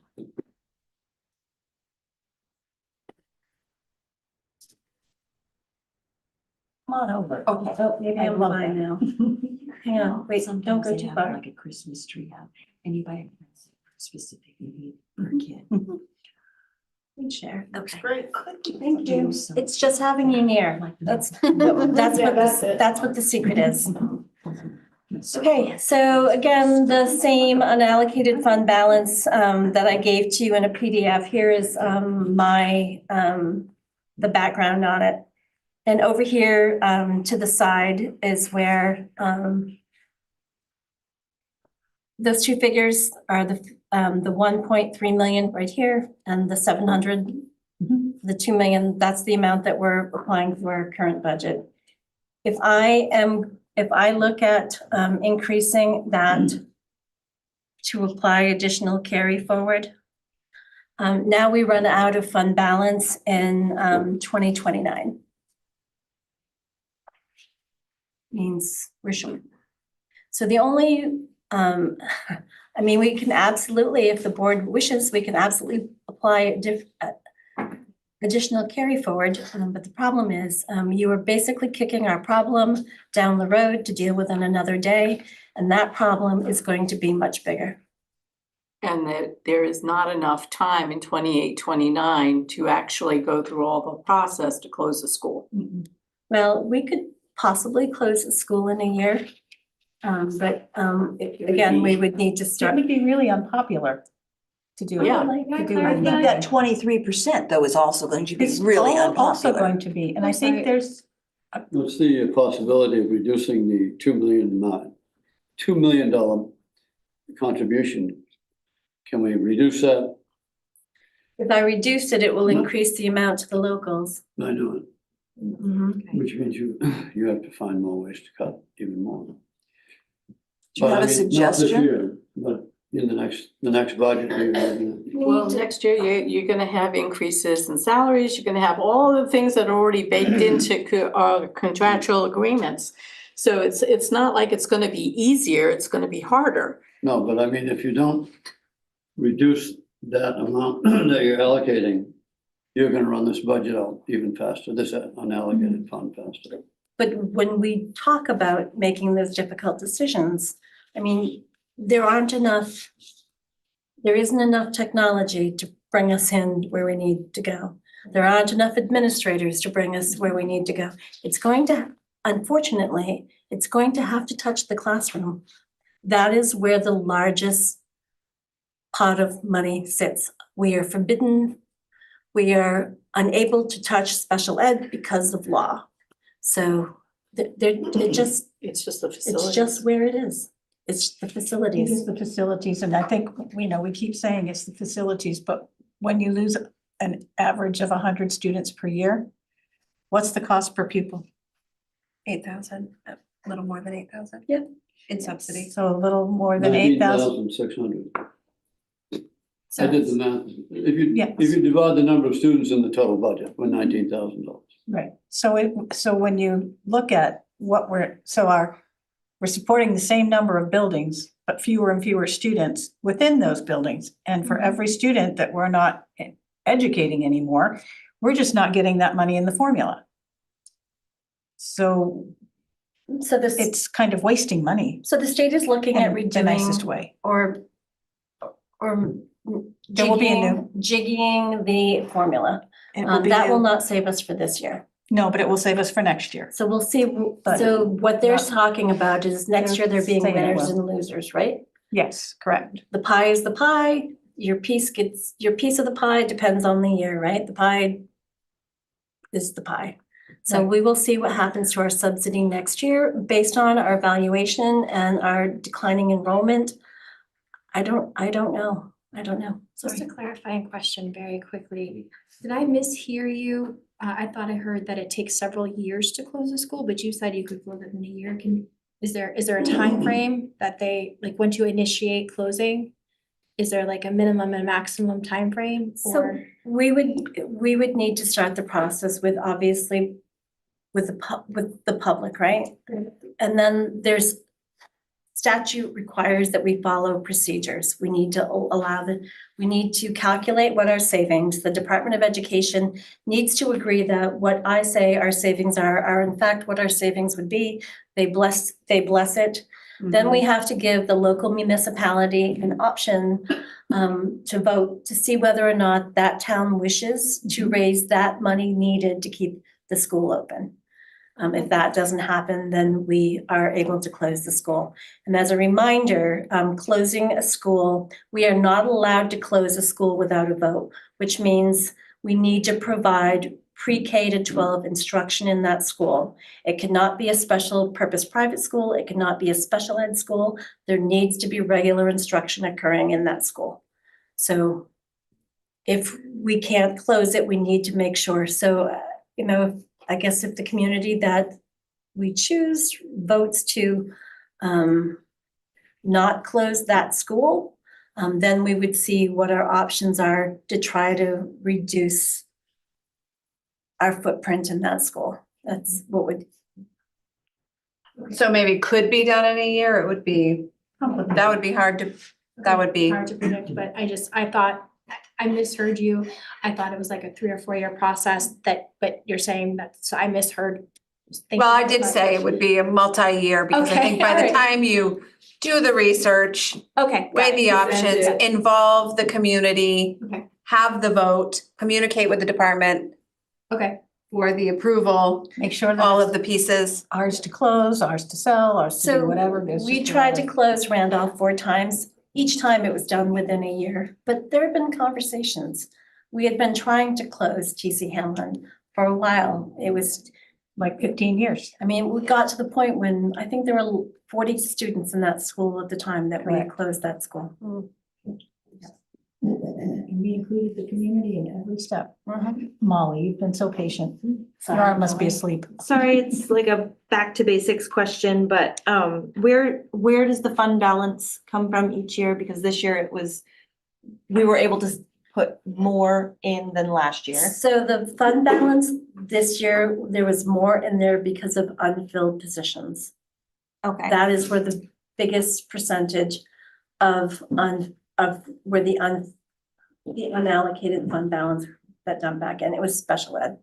Okay. Mhm. And is it? So the funds were allocated in our budget and needed to be spent for those.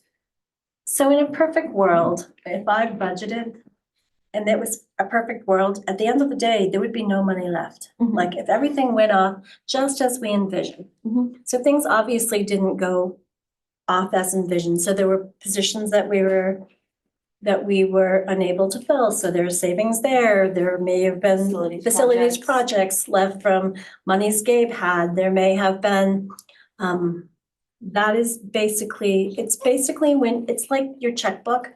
After you write all your bills, what's left kicking around, that's exactly like unallocated fund balance. And where it comes from changes from year to year. Mhm. But lately it's been about unfilled specifically unfilled special ed positions. Because everybody's jockeying for special ed. And where, can you remind me, we increased it from 300,000 to 700,000 in the special ed reserve account? So the unallocated, one of the years that we did our budget, we voted to, instead of putting, so there are lots of, I don't want to call them pots because it's really part of the same thing, but part of that unallocated fund balance has been pushed aside to create a reserve account for special ed that allows us to access it in a year that we go over. We are already using that to cover, we started doing that last year or the year before to cover the additional as a way of balancing our budget. So it doesn't, so we're already using it and then we're increasing. And in we'll the be special using it again next year. So once you start using it, the minute you back off on it, now one of two things needs to happen. It needs to get picked up by somebody else, and the somebody else that I'm talking about is either locals or the state, Mhm. meaning you need to have enough additional revenue coming in to cover the deficit in revenue. I think so. Sorry. No, that's okay. hard. It's just each year we've talked about the budget, we've always talked about the unallocated fund balance, the Mhm. carry forward. Mhm. And I don't want to sound like it's magic, but each year it's always Yep. a 4 or 5 or 6 year projection. Yep. Before we run out. So what we're looking at is you are using 2 million, it's Mhm. going in at half of that rate. So Right. 900,000 was put in, Right, we're using 2 million. right. Last year it was going to expire in 28, 29. This year it's not going to expire until 2030, 2031. I'm just saying that I think we know we need to use it this year. Mhm. We recognize it's an ongoing, every year, the pot is getting smaller and smaller. I'm not recommending not using it. I'm trying to let you know what your options are and what your options are of being tempted by using more to fix this problem. So if you use more than the 2 million, you will need to use more than the 2 million probably next year and every Right. year thereafter. Right. Therefore, running out of fund balance quicker than we're already expected to. Right.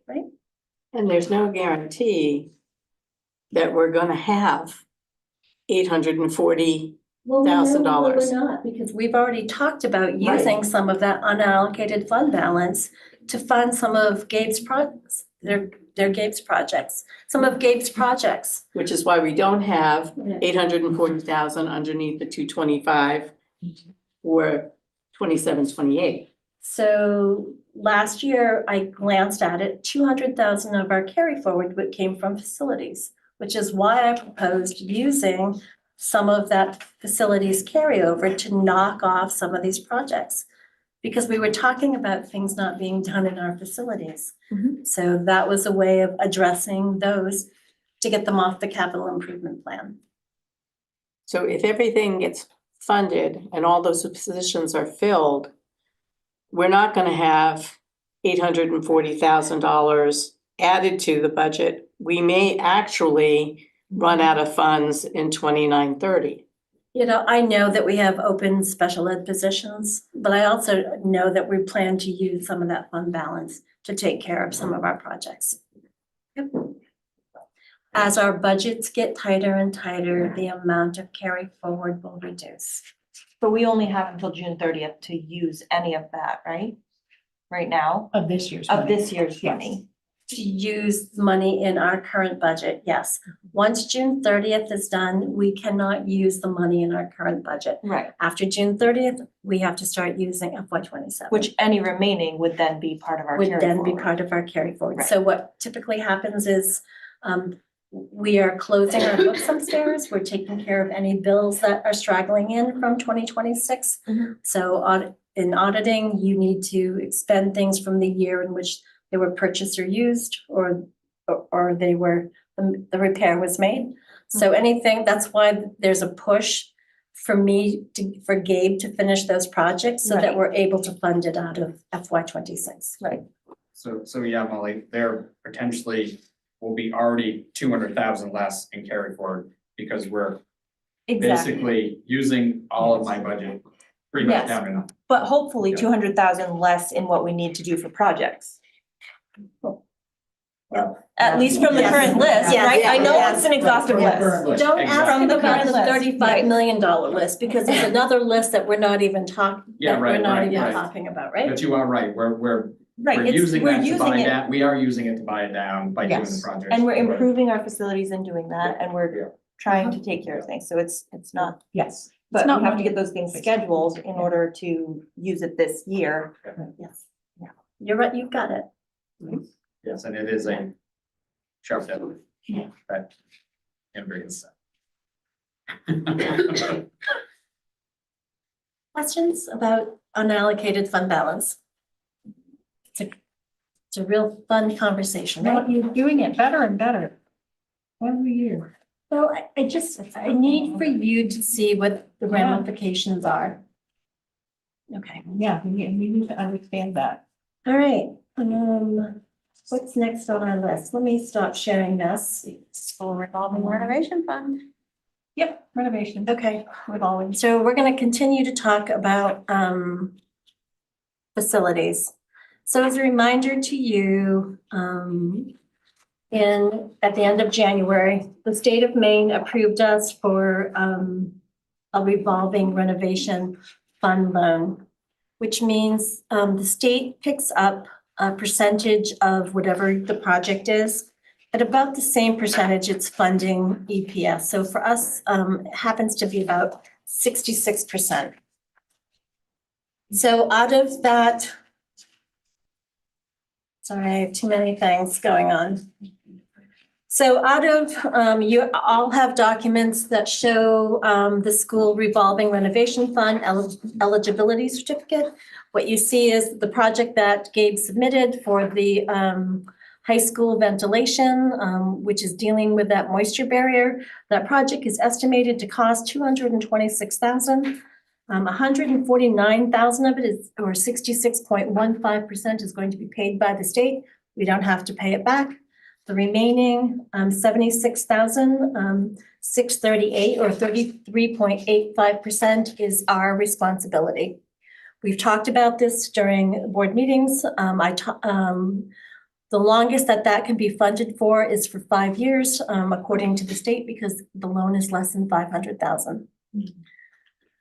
The reason that I'm bringing this back up to you is because I am concerned that if we have a difficult budget year, and I don't mean if, that this is going to be a difficult budget year. And this is going to be a separate question on our ballot, on the budget referendum, and I'm afraid it's going to fail. I wouldn't normally worry about a project failing, but I'm worried about a project failing where the state pays 66% of the project. This may be our only opportunity to fix this issue where it only costs us $76,000. I am recommending that we use, fund balance to pay off this loan so that it is not on the budget ballot and that we're able to tackle this problem, while the state is willing to pay 66% of the cost. So using the unallocated fund balance to pay off the loan. So that the project can move forward, so that it doesn't fail, so that we don't lose the 150,000 paid by the state. From the 26 budget? From the 26 budget. Mm-hmm.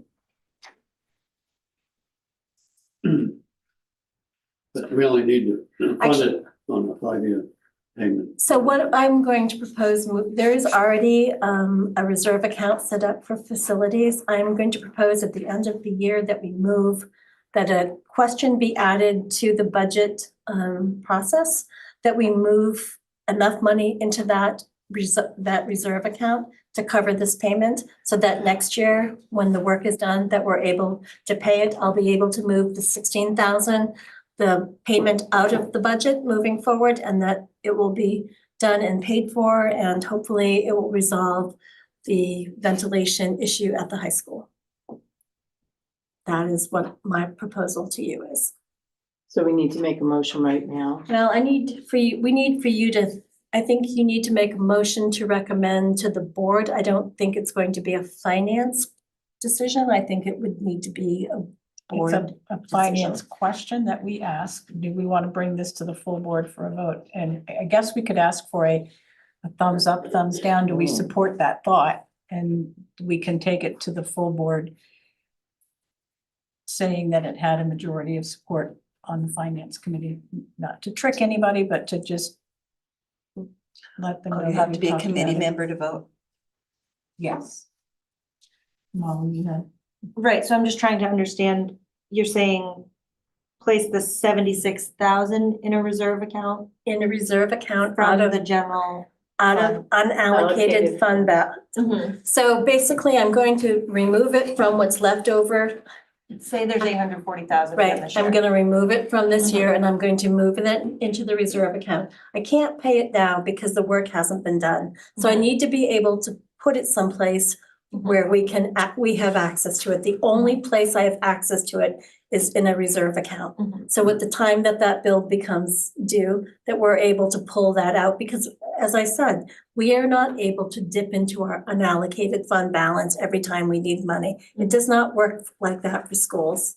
So we would not be financing it We would anymore, not. it's just once I would it's pull the done, we would pay it out. 16,000 out of Okay. our budget. You would not have that payment for 5 years. It would be done and the project would be complete. Wishes of the committee, thumbs up to do it, thumbs down not to. It would be approximately $15,000 a year payback. Right. But you want to withdraw the full amount? It's not really the amount that I'm concerned about. I am really concerned that if we're passing $1 million on to taxpayers, that they will vote down the bond, and that is their prerogative. But I'm afraid that they won't understand. They will, I think a lot of them will not know the story behind it. A lot of them will not know that the state is picking up 150,000 of the project. And it is our opportunity to get this project off our list at a reduced cost. You need a motion then. One question. Is something like this normally put to the voters? If we are borrowing money for this, if we are borrowing money, that is the question to the voters. It does not need to be brought to the voters during the referendum. It will be brought to the voters to move money from unallocated fund balance to reserve while we're in the meeting at the gym. They will still have the opportunity to weigh in. And they could fail to do that, in which case we would not be able to access those funds unless Gabe made $50,000 worth of reductions in facility costs so that we could pay for that portion. So I'm just gonna say this is a tough one, because on one hand, if this sort of question normally goes to the voters, then it should go to the voters. But on the other hand, this opportunity And the question, Michelle, isn't whether or not we can move forward with the project. The question to the voters is, will they allow us to bond? So that is the question. Okay. And we're just proposing that we wouldn't have to bond because we have Because we a have to- remaining fund and it's just not sitting. It's not In a just sitting place- in unallocated funds anymore, it's been moved to a reserve for this particular purpose. It's And not it's that, money that's in this year's budget. that we Right. get, So it's not. and it's not taxpayers that I already have, paid. sorry, Beth. Okay. It's already been done. It's not that I have any emotional attachment to this budget, to this project. I don't. The emotional attachment I have to it is that we're getting something at a much reduced cost. Oh, absolutely, yeah, yeah. That is my attachment to it. And the board has already voted that they wanted to, like, we had to Right, vote right. to To do this. apply for this. Yeah. Right, Correct. right, exactly. So we want the project done, so it's. Okay. Right. Questions are answered, thank you. What do we need? Informal vote? An informal vote, thumbs up, thumbs down, and it'll come up during the. I'm good. Committee. Oh, I'm not on the committee, sorry. Okay, well, so We're good. Send it to the board. Yes, for Thursday. Thank you. that added to the agenda. Was it up? Thank you. I think. And I think we have beaten that horse to death. Sorry. Sorry. All right, what's next on the agenda? The last item on the agenda is the appropriation to adult ed. I think I touched upon that. You did. So again, adult ed used to flow through our ED 279. It doesn't anymore. The appropriation in the budget to the locals, basically, there was a payment. We used to actually transfer money out of our local budget to adult ed just to support them. But now that the state is funding adult ed separately, that money doesn't flow. I'm asking for the board's approval to remove that 14,500 from the budget. And honestly, I've already removed it, so if you decide that you want it to flow back to adult ed, we'll need to put it back in. And again, So I'm sorry, where is it in? It's not here because it's. it is in reductions in general instruction. That payment actually sits in the high school budget because they service the 16, adult ed was servicing the 16 to 20 students, although I think Lauren mentioned that they are not servicing any of our students this year, or in the current year, so. But that's not really, it doesn't reflect a student for, it's not based on the students we're currently servicing, it's based on a NEO count, a student and staff count. All right.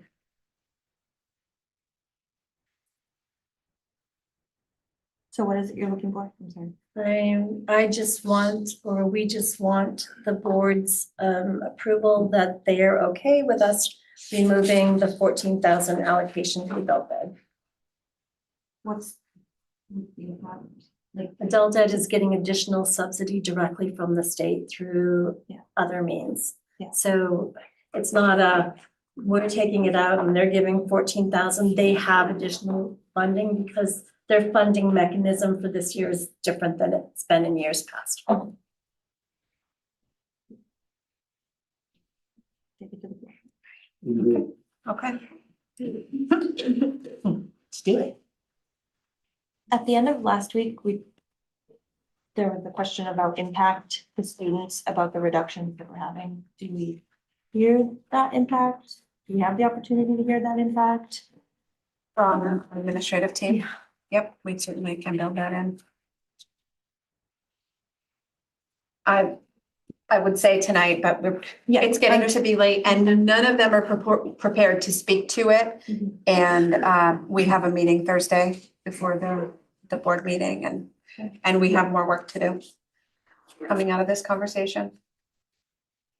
So before everybody zips up, we need guidance, whether.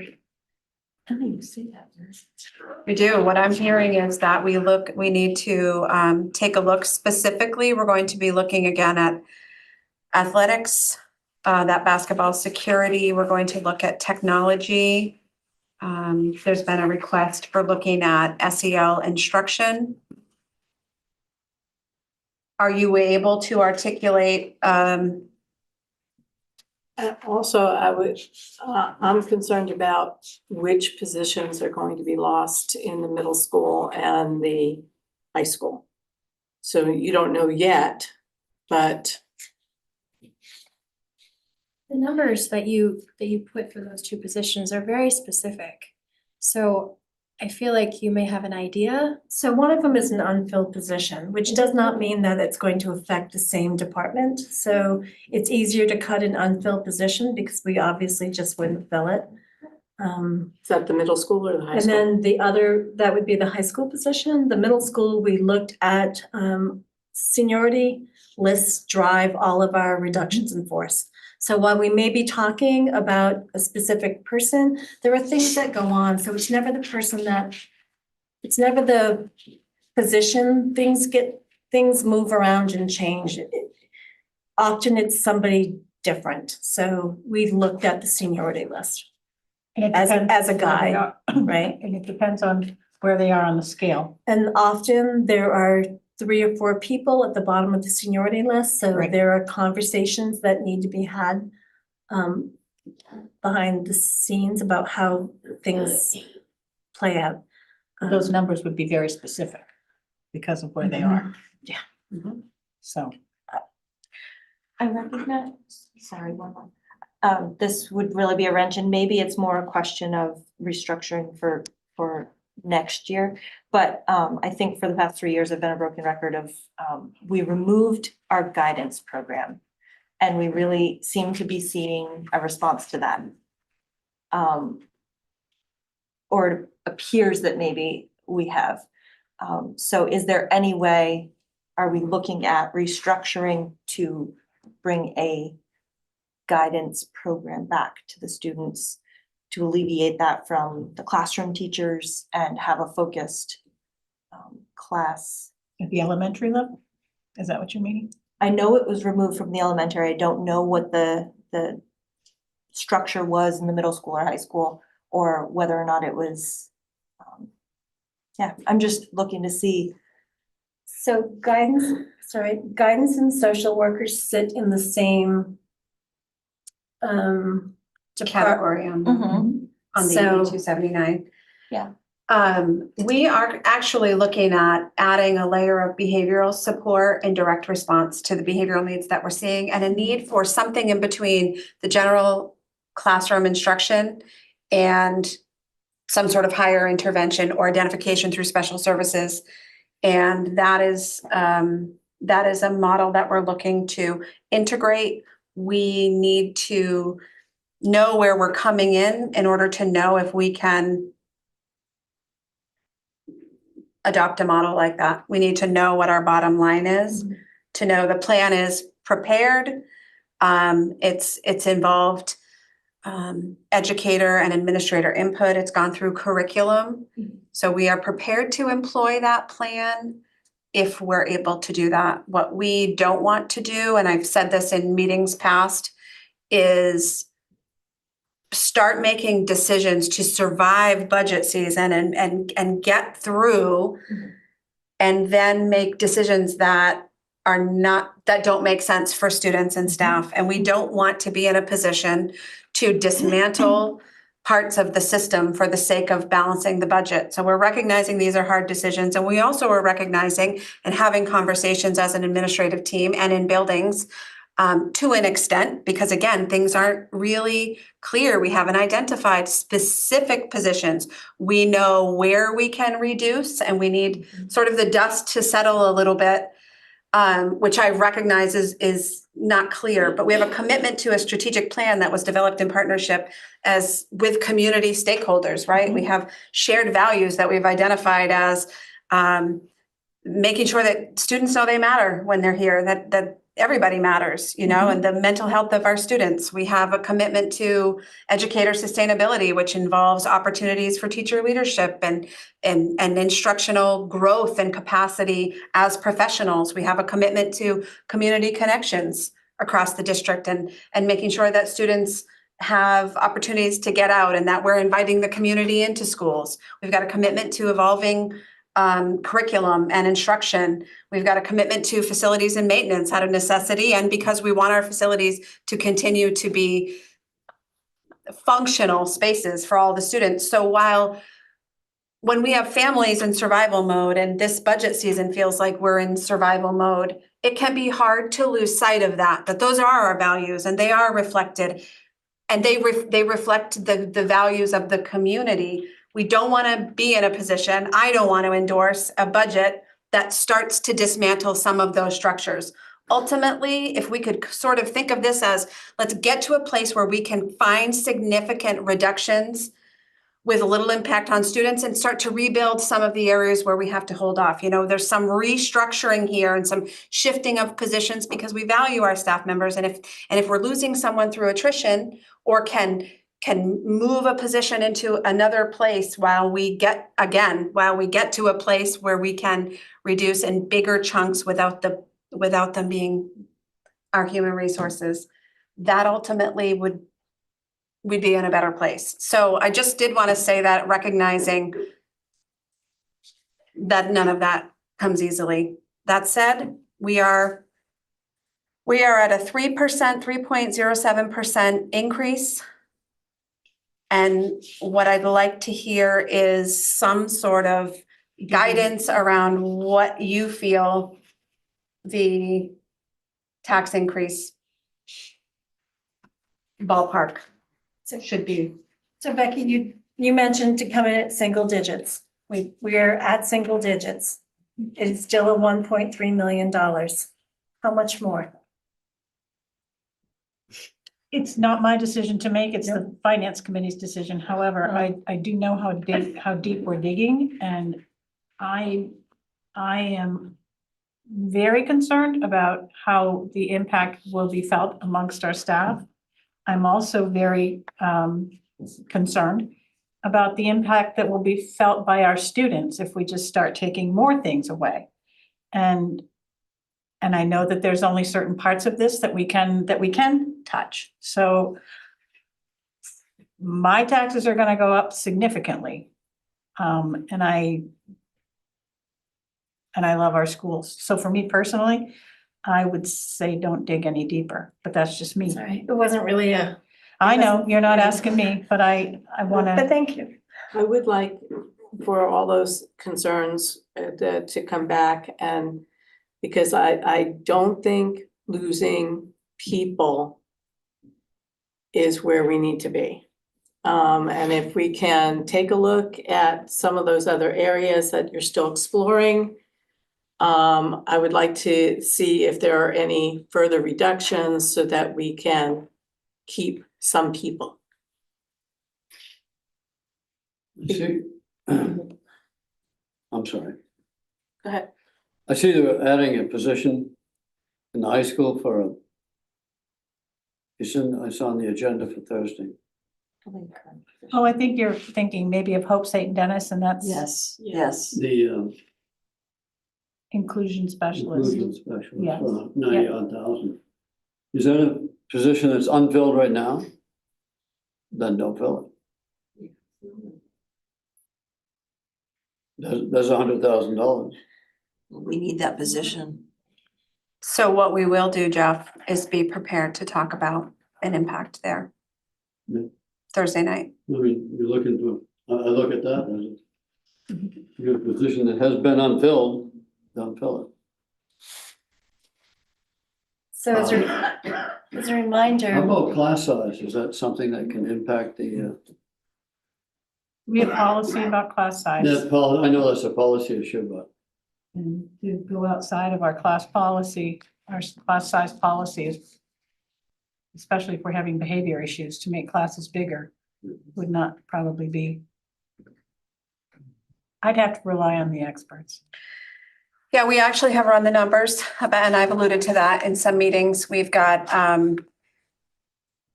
with a change to class size policy, we could essentially say we are at the recommended class size. So let's, just a really rough scenario. Let's say we've got the recommendation for first and second grade per policy is that the recommended average class size is 20 students. So let's say that our classes over at Pittston Randolph have 20 students in second grade. And a community moves to town. Well, we might have lower class sizes in West Gardner, at Helen Thompson, or at LER. And with a change in our class size policy, which I can bring to the policy committee, we could say we are at capacity at the Pittston Randolph Consolidated School, but we have space in second grade at LER or Helen Thompson School. And that is a way that is out of the box. It's not how we've done things in the past. We provide the instruction that we are required. And the implication there is a potential increase in transportation. We need to make decisions that are in the best interest of students. So we would consider daycare location as far as placement of those students. But that is a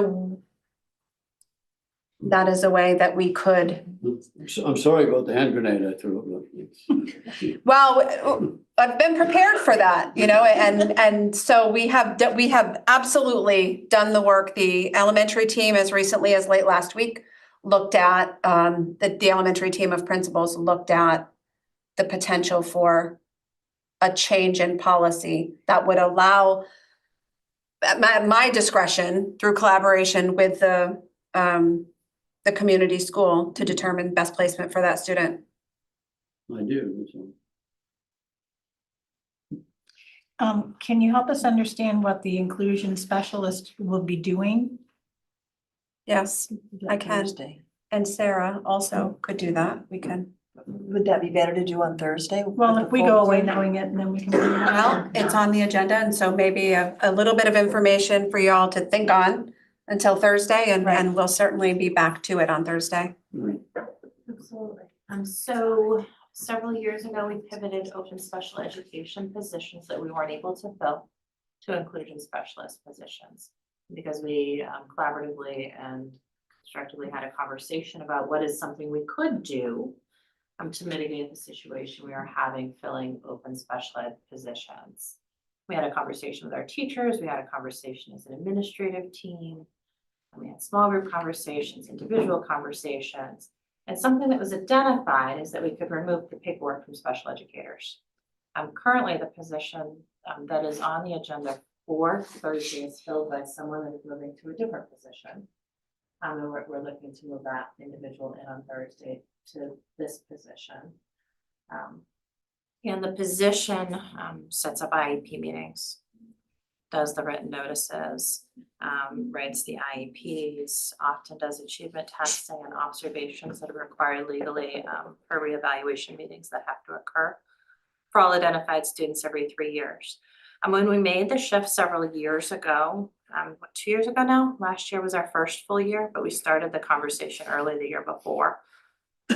We made this shift. We also made a shift in the teaching time of teachers. So most of our special educators now are teaching with students for as much of their day as possible. I have teachers that are down to just their contractually obligated prep time. So if we are talking about making a shift and moving the inclusion specialists, moving that work back to teachers, we'd be having to talk about having additional teachers as well. It's just a follow up to that piece, because they would need additional prep time to do all that paperwork that they're not doing right now. So that would be a consideration there.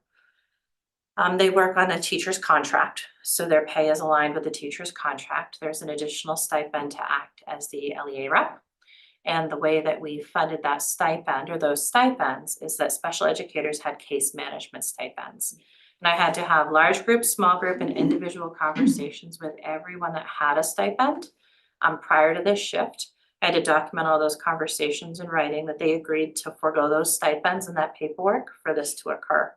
So I'm also assuming, I'm not a contracts that's not my area of expertise. I would assume that I'd have to have those conversations as well to make paperwork go back. Okay, people are nodding their heads. Yes.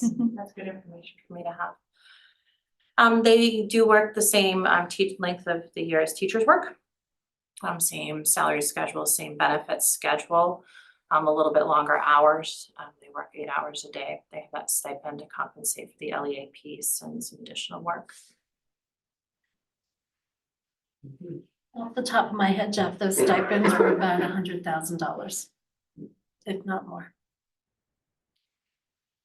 I have a couple of questions. What is the education level of our position for inclusion specialist? And how does that compare to other areas, have other schools in the region chosen to have inclusion specialists as opposed to having the head of the special ed do the IEPs and all of that? So for other districts in this area, so Augusta has a similar model. Actually, Shelby and I had a discussion this morning about this. She's moved over to a non-special ed position. She's the assistant superintendent up there. But she designed something very similar to this. They call it something else, same idea, prior to our move. Before this, all of our special educators did all the paperwork. So instead of having, say, our high school person has 90-ish students, I think it's 88. The special educators in that building, which share those students' paperwork load. Education level depends on what they come in with because it's aligned to the teacher's contract. You can have someone with a bachelor's, a master's, or a CAS. To have the LEA rep stipend, they have to be certified as an administrator. Typically, that would imply a master's at a minimum. Thank you. You're welcome. Sarah, will you talk about the inclusion specialists sitting in on IEP meetings and how they're leveling?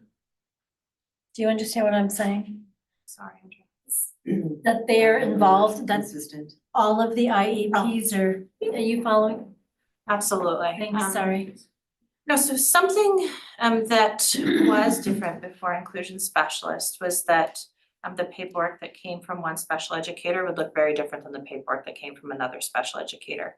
And most of you are aware that our audit results, not our current audit results, but our prior audit results were less than stellar. So something that came as a result of, it's the inclusion specialist, it's the assistant director of special services, it's all the pieces that occurred in a very systemic approach have resulted in excellent paperwork across our district K-12 so that there's continuity building to building. And we just had some students move buildings and there's no questions. No one had to call and say, what does this mean? Everyone knows what it means now. And that's a level of continuity that occurs because of the team of people that are doing that work.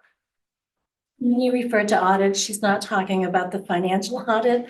The state of Maine audits our special education department, so. Our most recent audit was phenomenal.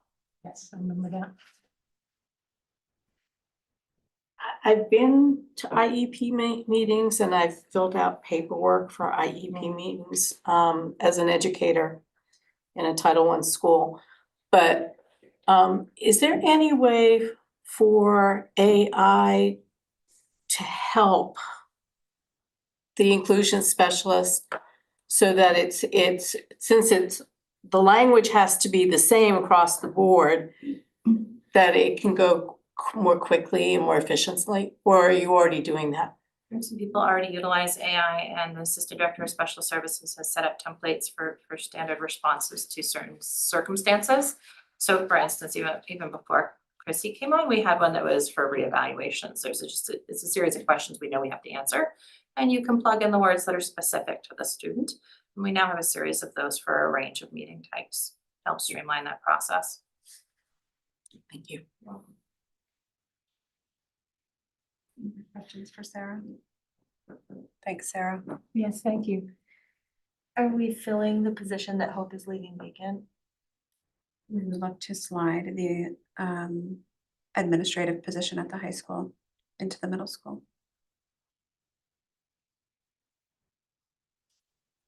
which is the reduction at the high school.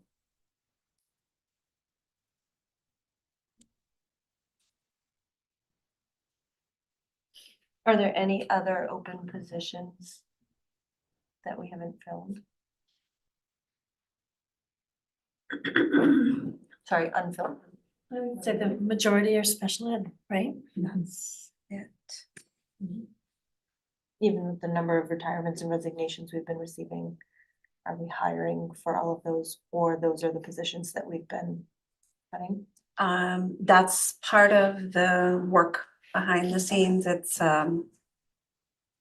we have probationary status teachers at this point, and this is the season of determining whether, they continue on or not. We have resignations, retirements, and again, as Andrea had alluded to earlier tonight, there are implications for specific certification regarding whether we can hold on to current staff members who might be impacted by a reduction to move into an open position. That would be a great solution if it works. And the only unfilled position that I can think of that isn't special ed is a learning lab position at the middle school, and Sarah has already offered that as a cut.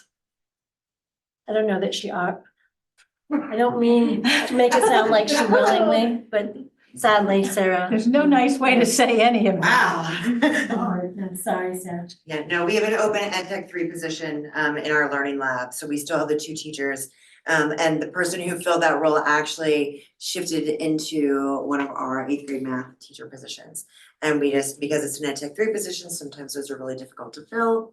And we just have not had luck. We've had several interviews and then struggled due to pay and pay scales in some other districts. And so it has just been sitting there. And we shifted a little bit of our learning lab model this year, which I think has been pretty successful. And so it was one of those things that, like, while it would be awesome, the impact wouldn't be what it was with our new model.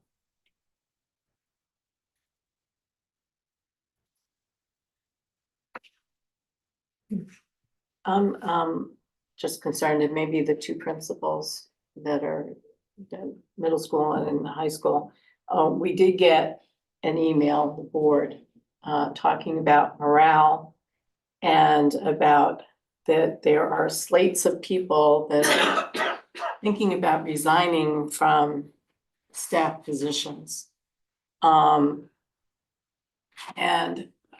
I personally would love to hear from staff and teachers that have been impacted, because I find this very concerning. I know that you are saying that, staff and staff morale is very important, but getting this email is telling me that whatever we're doing is not being effective if people are still looking to leave. And in this economy where, you don't want to lose a job. I graduated at a time when nobody who was a teacher was leaving a teaching position because that was secure and they had benefits and everything else. So if you've got people that are willing to leave, that tells me that there are a lot of people at a breaking point where, for whatever reason, it's not doable for them to continue as things are going. So my question is, you're identifying people that don't have to be replaced, but is this going to cascade into even more problems in getting staffing for our kids? And they keep identifying behavioral problems with students, which is why I brought up the whole tech thing. To me, it's really concerning. And we're doing everything, but we're still having a problem. And it seems to be escalating, and it's not just here. But if you're having problems with money, some other school district is picking them up. What is the solution? Because if it's not money, and it seems to be morale and people at a breaking point. What are we doing to actually support our teachers and staff so that they can effectively teach? And I think at the next meeting, when we're talking about positions and cuts and stuff like that, I would love to hear from somebody that is going to talk about what the effect is on the remaining staff that's there. And from parents on what the effect is or what they project is the effect for their kiddos. Because I'm very concerned about this. I mean, they're talking about, you know, we're not being told the full story. So to add on to that, Joanne, honestly too, I agree with everything you just said, but that email was sent to us anonymously. And so allegedly from a group of people, they don't feel safe. They feel retribution is possible. Our teachers and staff should not feel that way. They should feel safe in their workplace. It's just a big lawsuit waiting to happen too, potentially on reasons. There was somebody that got let go earlier this year, and this person reached out to me and told a lot of the morale issues and the dynamics in the school that this person worked in. And I couldn't offer this person anything other than come to the school board, you know?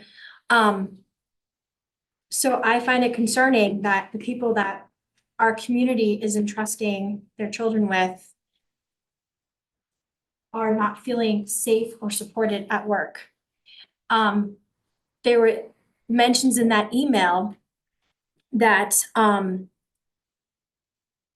was a specific request in that email that said, ask the staff how they really feel about opportunity culture and everything that that's doing in the school, with obviously the indication that it's not a positive thing, where I thought it was a great thing when I learned about it last year, but the staff is saying that it's not.